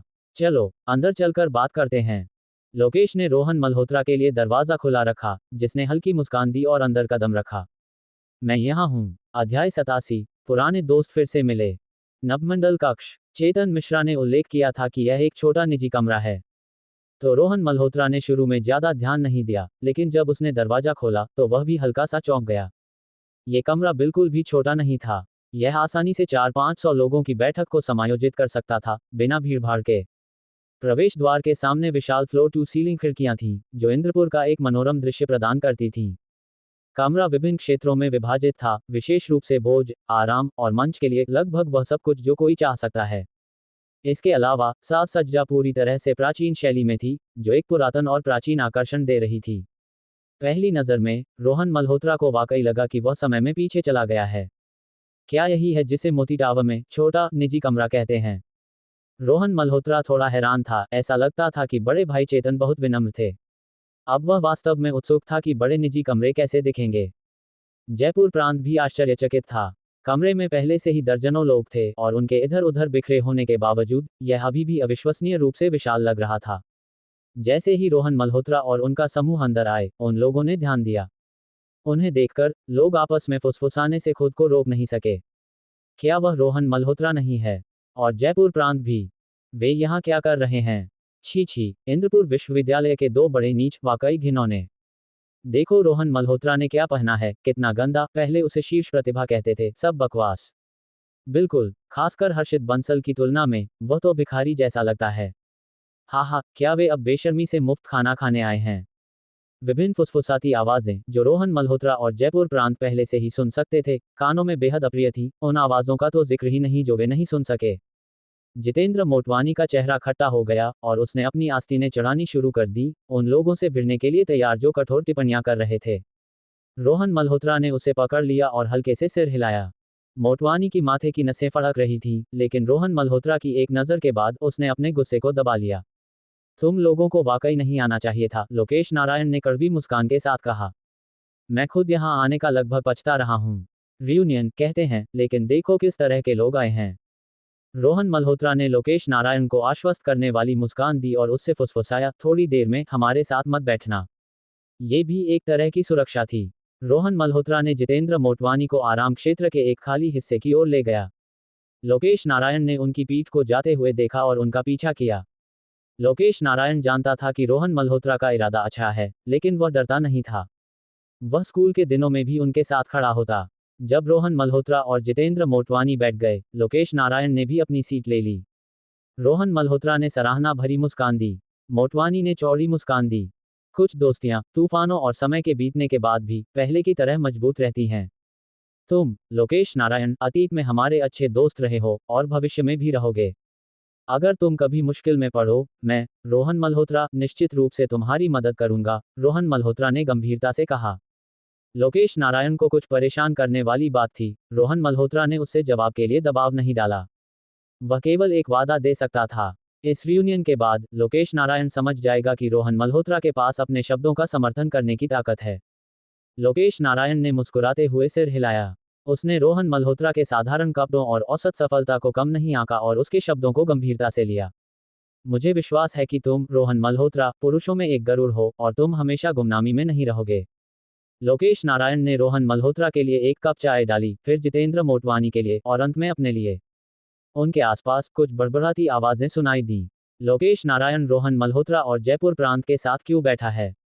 वे हमेशा एक ही तरह के पक्षी थे, एक साथ झुंड में। सुना है लोकेश नारायण को हाल ही में कुछ व्यावसायिक समस्याएं आई हैं, वह मदद की तलाश में है। जैसे कि हर्षित बंसल और अन्य लोग उसकी मदद करेंगे। इन टिप्पणियों के बावजूद लोकेश नारायण का चेहरा अपरिवर्तित रहा। क्या तुम्हें विश्वविद्यालय के दिनों का हमारा पसंदीदा गाना याद है? अचानक मुस्कुराते हुए लोकेश नारायण ने गुनगुनाना शुरू किया। कल सारी महिमा दूर की यादें बन गईं। आधी जिंदगी मेहनत करने के बाद आज रात मैं फिर से तूफान में कदम रखता हूँ। मैं लहरों के साथ बह नहीं सकता। उन प्रियजनों के लिए जिन्हें मैं संजोता हूँ, चाहे कितना भी कठिन या मुश्किल हो, मुझे मजबूत रहना होगा। उन अपेक्षित निगाहों के लिए। दूर की नजरों के साथ जितेंद्र मोटवानी भी गुनगुनाने से खुद को रोक नहीं सका। जब तक दिल कायम है, सपने उसका पीछा करेंगे। स्वर्ग और पृथ्वी के बीच अभी भी सच्चा प्यार है। सफलता और असफलता को साहस के साथ देखते हुए ये केवल फिर से शुरू करना है। रोहन मल्होत्रा उनके साथ जोर से गाने में शामिल हो गया। तीनों पुरुष आसपास की तिरस्कार, अवमानना या उपहास की नजरों के बीच धीरे धीरे अपनी आवाजें बुलंद करने लगे। एक कोने में एक जोड़ी आंखें उन्हें गौर से देख रही थीं। जैसे ही रोहन मल्होत्रा और अन्य ने गाना खत्म किया, उन आंखों का मालिक खड़ा हुआ, उत्साह और उत्तेजना भरी नजरों के साथ तेजी से उनकी ओर बढ़ा। रोहन मल्होत्रा, जयपुर प्रांत, ये वाकई तुम हो, बहुत समय बाद मिले। मैं कुछ संदेशों में व्यस्त था और मुझे नहीं पता था कि तुम आ गए हो। वह व्यक्ति लोकेश नारायण के बगल में बैठ गया, उसकी मुस्कान सच्ची थी। वह बहुत लंबा नहीं था, उसके बाल सावधानी से कंघी किए हुए थे, सोने की फ्रेम वाला चश्मा पहने हुए, अभी भी एक सौम्य और परिष्कृत विद्वान का आचरण। सौरभ यादव। रोहन मल्होत्रा ने हल्का सा मुड़कर मुस्कान के साथ उसका नाम पुकारा। अरे देखो कौन है, किताबी कीड़ा, तुम भी यहाँ हो। जितेंद्र मोटवानी ने आश्चर्य में चिल्लाया। विश्वविद्यालय के दिनों में सौरभ यादव अनिवार्य रूप से उनका अनुयायी था। सौरभ यादव काफी नम्र था और अक्सर धमकाया जाता था, और चूंकि वह मोटे का रूम में था, हमेशा जितेंद्र मोटवानी ही था जो उसके लिए खड़ा होता था। जितेंद्र मोटवानी अपने अच्छे स्वभाव के लिए जाना जाता था, अक्सर बहुत कमजोर सौरभ यादव का समर्थन करने के लिए आगे बढ़ता था। रोहन मल्होत्रा और जयपुर प्रांत को मुश्किलों का सामना करने से पहले सौरभ यादव हमेशा उनका छोटा अनुयायी रहा था। उनकी मुश्किलों के बाद सौरभ यादव उनकी नजरों से गायब हो गया। अपने आप को बचाने के लिए ये समझ में आता था। रोहन मल्होत्रा और जयपुर प्रांत ने उससे कोई रंजिश नहीं रखी, हर कोई लोकेश नारायण जैसा नहीं हो सकता। सौरभ यादव को बैठते देख लोकेश नारायण की मुस्कान थोड़ी कम हो गई, उसकी आंखें कुछ ठंडी थीं। उसे सौरभ यादव के लिए ज्यादा लगाव नहीं था। फिर भी सौरभ यादव ने लोकेश नारायण के प्रति अपनी मुस्कान बनाए रखी। रोहन मल्होत्रा, तुम अब कहाँ धन कमा रहे हो? सौरभ यादव ने रोहन मल्होत्रा का जायजा लिया और हंसा। इतने कैजुअल और आरामदायक कपड़े पहने, मुझे तुमसे जलन हो रही है, तुम तो व्यक्तित्व से भरे हो। इन शब्दों पर जितेंद्र मोटवानी को असंतोष हुआ। अरे सुनो, किताबी कीड़ा, अभी हमारे पहले नाम से पुकारना एक बात थी, लेकिन तुम फिर से क्यों कर रहे हो? विश्वविद्यालय में तुम हमें भाई रोहन, भाई जितेंद्र कहते थे। ऐसा लगता है कि अब तुम सफल हो गए हो, तुम हमें गंभीरता से नहीं लेते। टिप्पणी स्पष्ट थी। सौरभ यादव की मुस्कान जकड़ गई, फिर उसने उत्साह से सिर हिलाया। हाँ, इतने सालों बाद उन नामों को पुकारना अजीब लगता है। भाई जितेंद्र, बुरा मत मानो, भाई रोहन, मैं बस तुम्हारी चिंता कर रहा हूँ। रोहन मल्होत्रा उदासीनता से मुस्कुराया। उसे कोई आपत्ति नहीं थी। अरे हाँ, मैं अपना परिचय देना भूल गया। सौरभ यादव खड़ा हुआ और एक बिजनेस कार्ड निकाला, प्रत्येक व्यक्ति को एक दिया। इंद्रपुर सिटी बैंक, लोकंग शाखा, क्लाइंट मैनेजर। जितेंद्र मोटवानी ने पद को जोर से पढ़ा, कुछ आश्चर्यचकित। बुरा नहीं, किताबी कीड़ा, तुम अब बैंक मैनेजर हो, क्या तुम हमें लोन दे सकते हो? बेशक, अगर तुम्हें जरूरत हो, सौरभ यादव ने मुस्कुराते हुए जवाब दिया। इंद्रपुर सिटी बैंक, हाँ। रोहन मल्होत्रा के बटुए में अभी भी प्रेम प्रकाश गुप्ता, इंद्रपुर सिटी बैंक के अध्यक्ष का एक सुनहरा बिजनेस कार्ड था। वह भी एक मोहरा था। अध्याय 88, मोटवानी की मुश्किल। जयपुर प्रांत और सौरभ यादव ने गर्मजोशी से बातचीत की। लोकेश नारायण एक तरफ खड़ा रहा, चुप। रोहन मल्होत्रा भी चुप था, लेकिन इसका मतलब यह नहीं था कि उसका सौरभ यादव के प्रति कोई विशेष रवैया था, बल्कि वह कुछ और बातों के बारे में सोच रहा था। सौरभ यादव ने जयपुर प्रांत के साथ अतीत और वर्तमान के बारे में बात की। शुरुआत में उसे सीधे उसके नाम से संबोधित करने के बाद सौरभ यादव ने अब पूरी तरह से अपना लहजा बदल लिया, उसे स्नेह से जितेंद्र भाई कहकर पुकारा। बातचीत के दौरान सौरभ यादव ने लगातार रोहन मल्होत्रा पर ध्यान दिया, उसे बातचीत में शामिल करने की कोशिश की, लेकिन रोहन मल्होत्रा व्यस्त था और उसके जवाब अस्पष्ट और औपचारिक थे। कई असफल कोशिशों के बाद सौरभ यादव ने हार मान ली। मेरे भाई रोहन अब कहाँ काम कर रहे हैं? सौरभ यादव ने जयपुर प्रांत से पूछा, जब उसे रोहन मल्होत्रा से कुछ नहीं मिला। वह, मुझे नहीं पता, शायद किसी परियोजना की योजना बना रहे हों, जयपुर प्रांत ने जवाब दिया, सवाल को टालते नहीं, बल्कि वास्तव में अनजान था और उसने नहीं पूछा था। इसके अलावा उसे परवाह क्यों करनी चाहिए? चाहे रोहन मल्होत्रा कर्मचारी हो या नेता, क्या वह जयपुर प्रांत के लिए अभी भी भाई नहीं था? अरे किताबी कीड़ा, तुम अब क्लाइंट मैनेजर हो, है ना? तुम्हें लोन मंजूर करने का अधिकार है ना? सीमाएं और ब्याज दरें क्या हैं? जयपुर प्रांत की अपनी चिंताएं थीं। क्या जितेंद्र भाई, क्या तुम लोन लेने की सोच रहे हो? सौरभ यादव ने इसे तुरंत भांप लिया। मैं बस यूं ही पूछ रहा हूं, कौन जानता है, शायद एक दिन जरूरत पड़ जाए, जयपुर प्रांत ने कहा, सीधा बैठते हुए और रोहन मल्होत्रा की ओर देखते हुए, फिर अपने चेहरे को खरोंचते हुए बड़बड़ाया। तो तुम सीधे मेरे पास आ सकते थे, क्या हम भाई नहीं हैं? अगर यह हो सकता है, मैं तुम्हारे लिए कर दूंगा, अगर नहीं, तो मैं किसी को ढूंढ लूंगा। सौरभ यादव ने उत्साह से अपनी छाती ठोकते हुए कहा, अब मुझे बताओ तुम क्या जानना चाहते हो और मैं तुम्हें समझाऊंगा। इन शब्दों पर जयपुर प्रांत उत्साहित हो गया और वास्तव में पूछने लगा। लोन के बारे में जितेंद्र मोटवानी को आधा भी नहीं पता था। वह केवल इतना जानता था कि बैंकों से पैसे उधार लिए जा सकते हैं। सौरभ यादव ने धैर्यपूर्वक समझाया, लोन के प्रकारों से शुरू करते हुए, स्वनियोजित लोन क्या हैं, ट्रस्ट लोन, विशिष्ट लोन, क्रेडिट लोन, सुरक्षित loan, bill discount loan, commodity mortgage loan क्या हैं। जयपुर प्रांत ने सुना, पूरी तरह समझ नहीं पाया, लेकिन मोहित हो गया, यह महसूस करते हुए कि सौरभ यादव गहन रूप से गूढ़ था। लोकेश नारायण ने ठंडी नजरों से एक तरफ से देखा। कई बार उसने जानबूझकर टेबल के नीचे जयपुर प्रांत के पैर पर लात मारी, लेकिन कोई फायदा नहीं हुआ। मोटा आदमी अगर लात से दर्द हुआ तो बस अपनी स्थिति बदल लेता। फिर भी सौरभ यादव के उत्साही स्पष्टीकरण को एक गंभीर प्राथमिक स्कूल के छात्र की तरह सुनता रहा। लोकेश नारायण ने आखिरकार हार मान ली। दूसरी तरफ रोहन मल्होत्रा को सौरभ यादव और जयपुर प्रांत की बातचीत में बिल्कुल रुचि नहीं थी। अपने फोन पर नजर डालते हुए उसके होंठ धीरे धीरे एक हल्की मुस्कान में मुड़े, जो गहरे अर्थ और असीम आत्मविश्वास से भरी थी। लोकेश नारायण की आंखें उस मुस्कान पर चमक उठी, जो उसे इतनी परिचित थी। उनके कॉलेज के दिनों में जब रोहन मल्होत्रा ने विभिन्न प्रतियोगिता चैंपियनशिप जीती थी, तब जीत उसके हाथ में होने पर वह ऐसी ही अनूठी, आत्मविश्वास भरी मुस्कान देता था। तुम लोग बात करते रहो, मैं वॉशरूम जा रहा हूँ। रोहन मल्होत्रा खड़ा हुआ। जाओ, हमें बताने की जरूरत नहीं। जयपुर प्रांत ने सौरभ यादव को रुकते देख जल्दी से रोहन मल्होत्रा की ओर हाथ हिलाया, फिर सौरभ यादव को वापस उनकी चर्चा में खींच लिया। निजी भोजन कक्ष में अपना वॉशरूम था, जो रोहन मल्होत्रा ने अंदर आने पर देखा था। अब वह वहां की ओर गया। लोकेश नारायण ने उत्साह से बात कर रहे दोनों की ओर देखा, चुपके से खड़ा हुआ और बिना एक शब्द कहे पीछे पीछे गया। निजी भोजन कक्ष का वॉशरूम काफी बड़ा था। आखिरकार पूरी जगह सैकड़ों लोगों को समायोजित कर सकती थी, और एक छोटा वॉशरूम मान को पूरा नहीं कर सकता था। रोहन मल्होत्रा अभी अंदर गया ही था कि लोकेश नारायण ठीक पीछे आ गया। क्या बात है लोकेश, तुम्हें मुझसे कुछ कहना है। रोहन मल्होत्रा रुका और अंदर झांका। बाथरूम में कोई और नहीं था। लोकेश नारायण ने सिर हिलाया, थोड़ा हिचकिचाया, लेकिन फिर भी पास आया और अपनी आवाज धीमी की। सौरभ यादव से सावधान रहो, वह अच्छा नहीं है। लोकेश नारायण ने गंभीरता से कहा, फिर ऐसा लगा जैसे वह बस गपशप कर रहा हो। मुझे पता है कि किसे पास रखना है और किससे दूरी बनानी है। रोहन मल्होत्रा ने उसकी ओर मुस्कुराया, जैसे अपने आप से बड़बड़ाते हुए, मोटवानी बहुत वफादार है, स्वाभाविक रूप से सरल दिमाग वाला, हमेशा लोगों में पहले अच्छाई देखता है। लोग बदल जाते हैं, मानव हृदय पर कोई समाप्ति तिथि नहीं होती। ये बातें उसे बताने से कोई फायदा नहीं, लेकिन मैं उसका ख्याल रखूंगा। रोहन मल्होत्रा की आंखें तेज थीं। लोकेश नारायण को आश्वासन मिला। वह मुड़ा और बाथरूम से निकलने वाला था। लोकेश, जैसे ही वह बाहर कदम रखने वाला था, रोहन मल्होत्रा ने उसे रोका। लोकेश नारायण ने हैरानी से पीछे मुड़कर देखा। रोहन मल्होत्रा मुस्कुराया, मैं तुम्हें एक अच्छा भाई मानता हूं, जितेंद्र मोटवानी जितना ही महत्वपूर्ण। मैं तुम्हारे लिए शुभकामनाएं देता हूं और तुम्हारी मदद करने की आशा करता हूं। अगर एक दिन तुम्हें पता चले कि मैं सक्षम हूं, कृपया मेरी मदद मांगो और मुझे हाथ बढ़ाने का अवसर दो।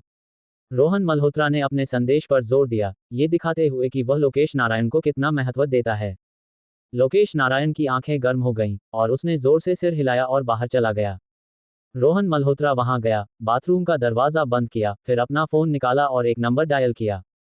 हेलो, ये रोहन मल्होत्रा है, आइए एक समय तय करें। रोहन मल्होत्रा और लोकेश नारायण के जाने के बाद जयपुर प्रांत, जो सौरभ यादव की लोन ज्ञान की बातें उत्सुकता से सुन रहा था, ने बाथरूम की दिशा में देखा और फिर अपनी मुस्कान को संयमित किया। सौरभ यादव की अंतहीन बकबक को रोक दिया। उसके चेहरे पर उदासी और थकान की हल्की छाप थी। जितेंद्र भाई, तुम्हें क्या हुआ? बैंक ग्राहक मैनेजर बनने के बाद सौरभ यादव लोगों को पढ़ने में काफी निपुण हो गया था और तुरंत धीमी, सावधान आवाज में पूछा। जयपुर प्रांत ने अपने चेहरे की मसाज की, उसे गंभीरता से देखते हुए। किताबी कीड़ा, सच तो यह है, मुझे वाकई लोन की जरूरत है। सौरभ यादव की आंखें थोड़ा चमक उठीं। जयपुर प्रांत ने अपनी कनपटियों को मलते हुए समझाया, तुम शायद नहीं जानते, मैंने एक प्रशिक्षण संस्थान स्थापित किया था और यह अच्छा चल रहा था।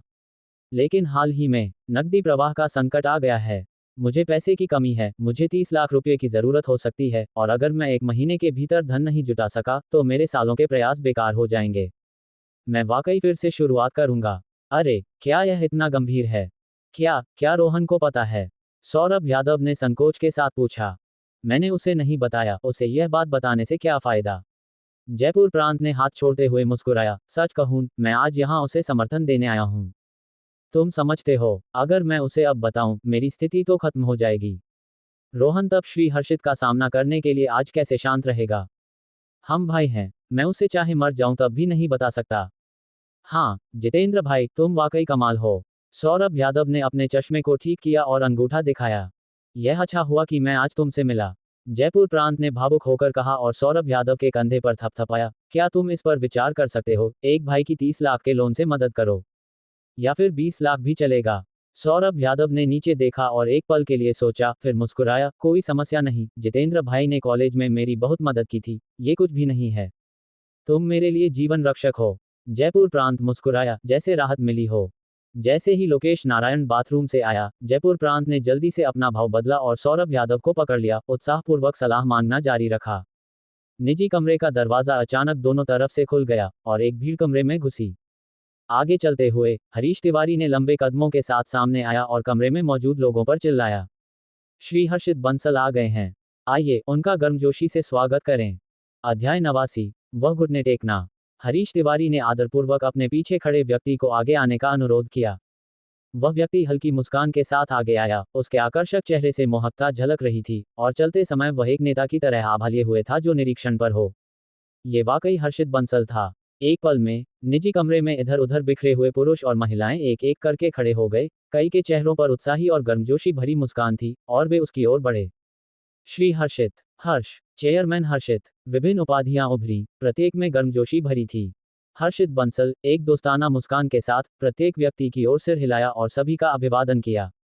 हर्षित बंसल को देखते ही जयपुर प्रांत की भौहें सिकुड़ गईं, एक हाथ मुट्ठी में बंद हो गया, उसके हाथ की पीठ पर नसें उभर आईं।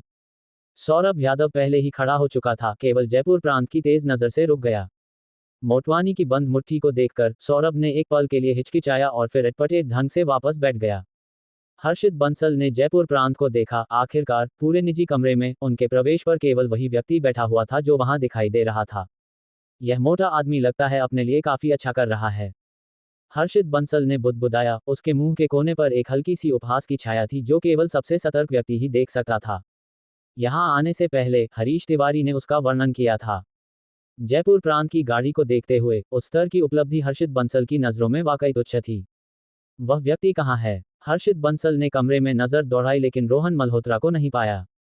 हर्षित बंसल रोहन मल्होत्रा को भूल नहीं सकता था। रोहन मल्होत्रा उसके जीवन में पहला व्यक्ति था जिसने उसे घुटने टेकने पर मजबूर किया था, भले ही उस समय वहां चौथा व्यक्ति मौजूद नहीं था। हर्षित बंसल के दिल में हमेशा के लिए एक अमिट छाया रह गई। वह उस घुटने टेकने को जीवन भर याद रखेगा। हर्षित बंसल की आंखों की गहराई में केवल सबसे सतर्क व्यक्ति द्वारा ही देखी जा सकने वाली नाराजगी की एक झलक थी।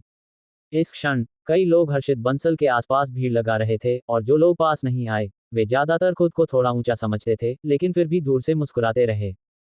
हर्षित बंसल की नजर आखिरकार एक ठंडे उदासीन चेहरे पर टिक गई, लोकेश नारायण। लोकेश नारायण के पीछे वॉशरूम का दरवाजा खुला और एक आकृति बाहर निकली। हर्षित बंसल की आंखें सिकुड़ गईं। वहां रोहन मल्होत्रा खड़ा था, उसकी नजर हर्षित बंसल से हवा में मिली। पिछले सालों की शिकायतें, सालों से पनपी नफरत, वे आखिरकार एक बार फिर से मिले थे। कुछ सेकंड की आंखों की टकराहट के बाद जयपुर प्रांत के हाथ में पहले से ही टेबल से कांच का एस्ट्रे था। रोहन मल्होत्रा के इशारे का इंतजार कर रहा था कि कब कार्रवाई में कूद पड़े। सौरभ यादव ने जयपुर प्रांत को आतंक के साथ देखा, उसका चेहरा कुछ पीला पड़ गया। बाकियों ने भी दोनों पुरुषों के बीच की ताकतवर नजरों को देखा और नतीजतन अपने मुंह बंद कर लिए। माहौल एक भयानक स्तर तक शांत हो गया। हा, रोहन मल्होत्रा, बहुत समय बाद मिले। हर्षित बंसल ने चुप्पी तोड़ी, हंसते हुए रोहन मल्होत्रा की ओर बढ़ा। रोहन मल्होत्रा ने भी मुस्कुराया, लेकिन उसकी मुस्कान ठंडक से भरी थी। चेयरमैन हर्षित, तुम्हारे स्वर्ग तक पहुंचने वाले रिश्तों के साथ बहुत समय बाद मिले। रोहन मल्होत्रा भी उसकी ओर चला। उनकी आपसी दुश्मनी एक समय में व्यापक रूप से जानी जाती थी। निजी कमरे में मौजूद लोग तुरंत तनावग्रस्त हो गए। हरीश तिवारी, जयपुर प्रांत और लोकेश नारायण ने करीब से देखा। संघर्ष का पहला संकेत मिलते ही कार्रवाई के लिए तैयार। सभी की उम्मीदों के विपरीत जब हर्षित बंसल और रोहन मल्होत्रा केवल 2 मीटर की दूरी पर थे, वे एक साथ रुक गए। दोनों के चेहरों पर मुस्कान थी।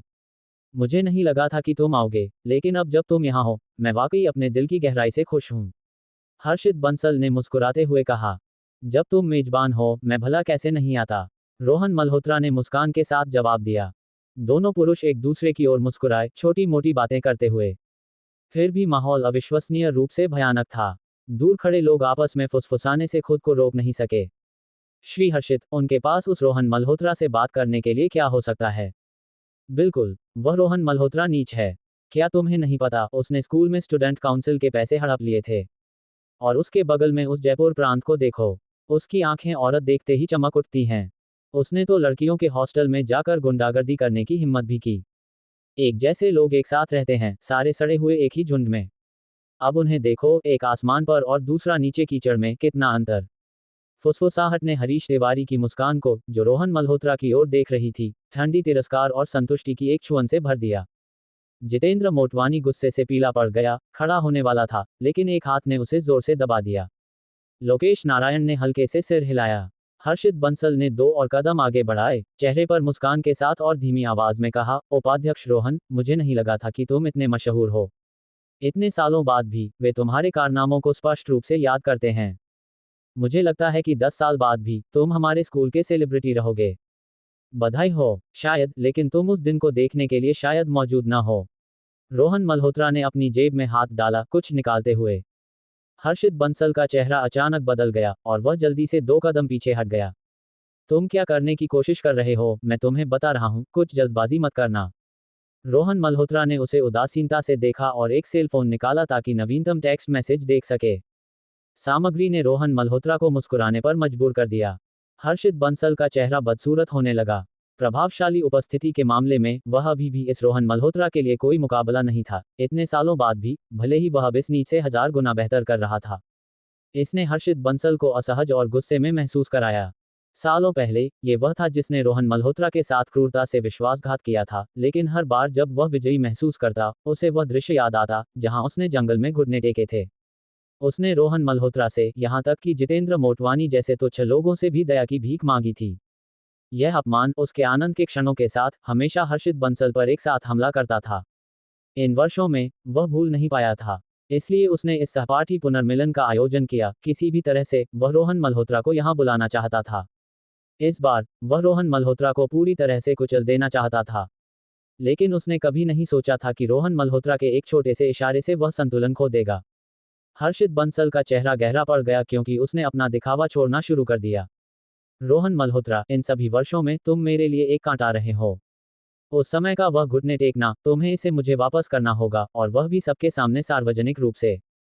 हर्षित बंसल फिर से पास आया, अपनी आवाज धीमी करके, और रोहन मल्होत्रा से क्रूरता से बोला, उसकी आंखें बेहद तेज थीं। रोहन मल्होत्रा ने हर्षित बंसल को देखा, भी धीमी आवाज में। जिस तरह से तुमने उस समय घुटने टेके थे, वह काफी अच्छा था, काफी मानक। लेकिन मुझे कुछ भूल सा गया है। शायद अगर तुम इसे फिर से दिखाओ, तो मुझे याद आ जाए। ये देखते हैं, हर्षित बंसल ने अपने सफेद दांत दिखाते हुए कहा। बोलने के बाद, हर्षित बंसल को कुछ याद आया और उसने एक गहरी हंसी छोड़ी। वास्तव में, एक रहस्य है जो मैं लंबे समय से तुम्हें बताना चाहता था, लेकिन मुझे कभी मौका नहीं मिला। रोहन मल्होत्रा ने अपनी भौं हल्के से उठाई। क्या तुम्हें पता है कि तुम उस समय वह ग्रेजुएशन सर्टिफिकेट कैसे प्राप्त कर पाए थे? रोहन मल्होत्रा की भौहें हल्के से सिकुड़ गईं।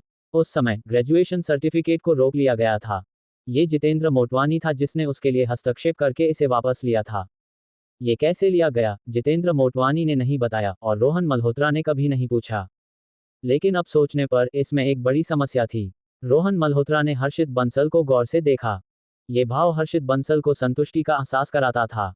तो मैं तुम्हें बता देता हूं, उस समय, उस मोटे मूर्ख ने जब कोई नहीं देख रहा था तब तुम्हारा सर्टिफिकेट चुरा लिया, इसे अपना बताकर बाहर निकाला।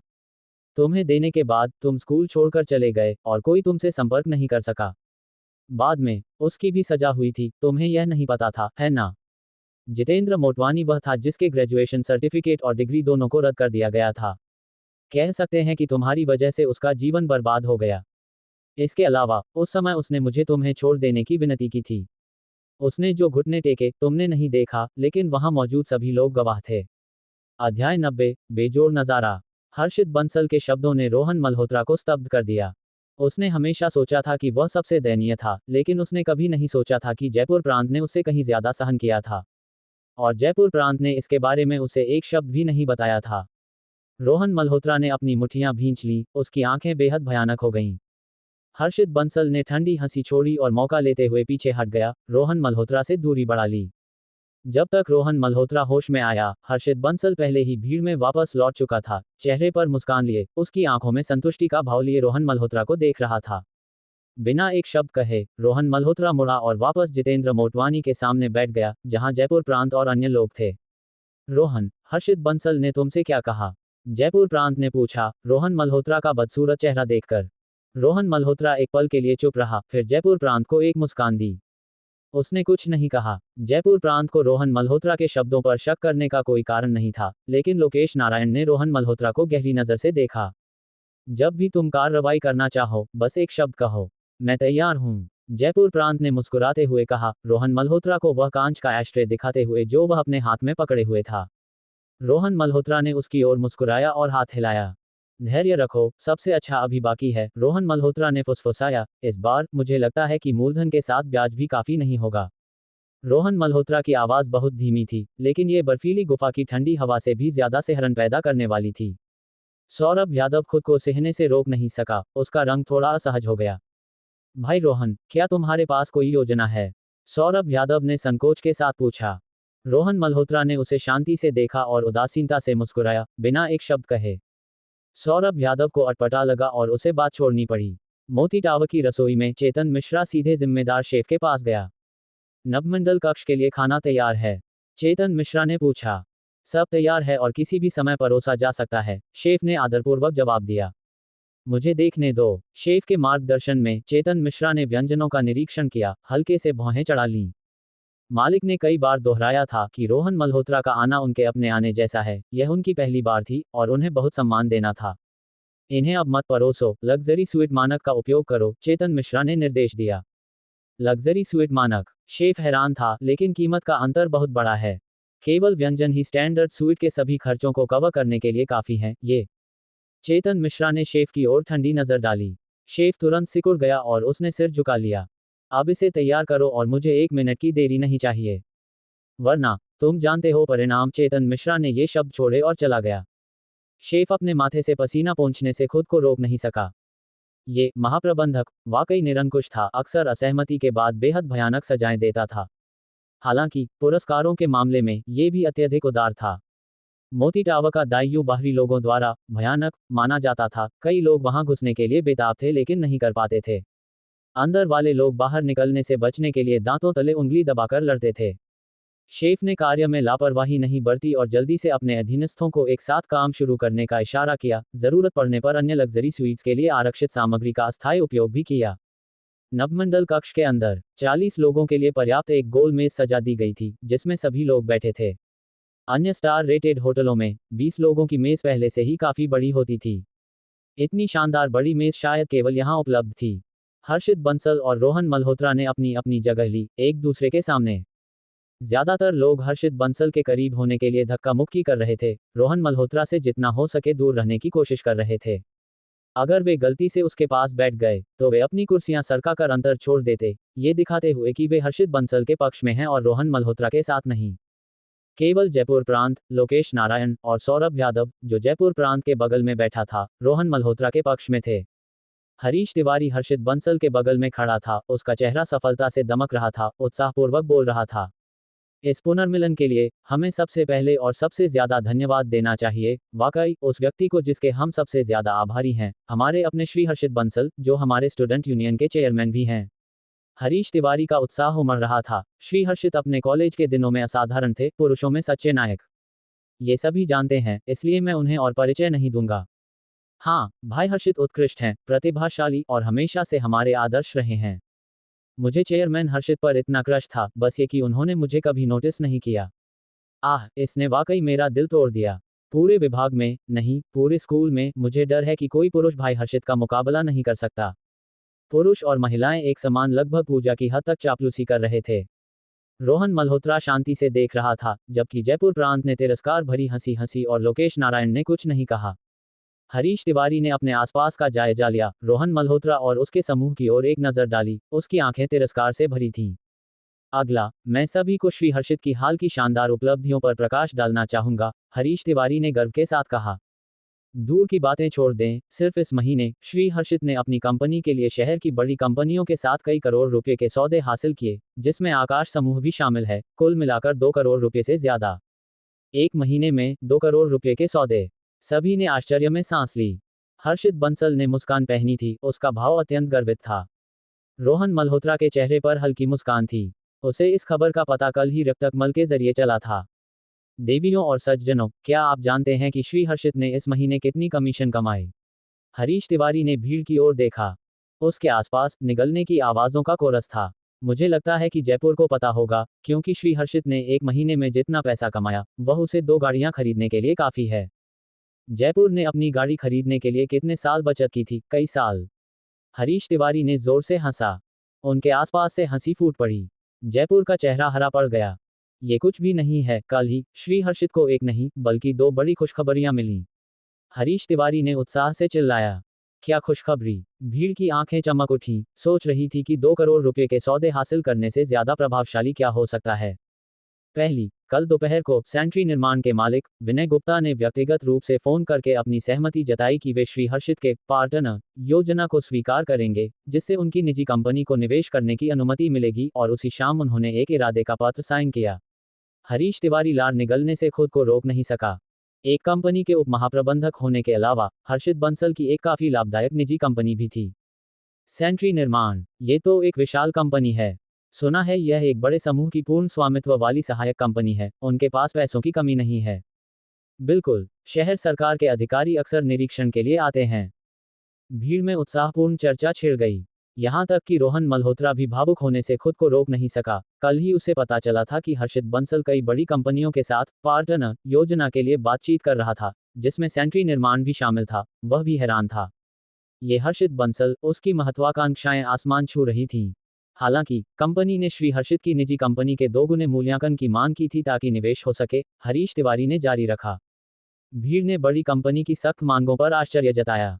इसलिए श्री हर्षित ने उसी दिन इंद्रपुर सिटी बैंक से मोर्टगेज लोन का प्रस्ताव रखा और बैंक अध्यक्ष प्रेम प्रकाश गुप्ता के साथ चर्चा की, असाधारण उपचार के लिए बातचीत की। मौजूद लोगों ने तेजी से सांस ली। सौरभ यादव की आंखों में एक चमक दिखाई दी। क्या ये सफल रहा? किसी ने घबराहट से पूछा। हरीश तिवारी की मुस्कान खिल उठी। बेशक ये सफल रहा। क्या आप जानते हैं कि श्री हर्षित कौन है? हरीश तिवारी ने गर्व से घोषणा की। ये दूसरी बड़ी खुशखबरी है। लेकिन एक दिन में इरादे का पत्र साइन करना और लोन प्राप्त करना, क्या ये संभव है? किसी ने सवाल उठाया। असाधारण उपचार, क्या इसका मतलब वाकई एक दिन में लोन मिलना हो सकता है? हरीश तिवारी ने उस व्यक्ति को देखा और तिरस्कार भरी हंसी हंसी। श्री हर्षित के बहुत सारे दोस्त हैं, क्या अल्पकालिक धन उधार लेना कोई समस्या है? एक बार बैंक लोन दे दे तो आप बस उधार लिया हुआ पैसा चुका देते हैं, बस इतना ही है। थोड़ी राशि उधार लेना बेशक कोई मुद्दा नहीं है, लेकिन बड़ी पूंजी के लिए हर्षित बंसल ने जरूर सामाजिक पूंजी से उधार लिया होगा, उच्च ब्याज वाले लोन।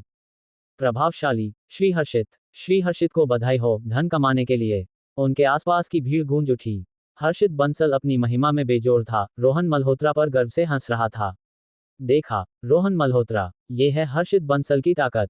एक ही दिन में वित्त, राजनीति और व्यवसाय मेरे लिए हरी बत्ती जलाते हैं।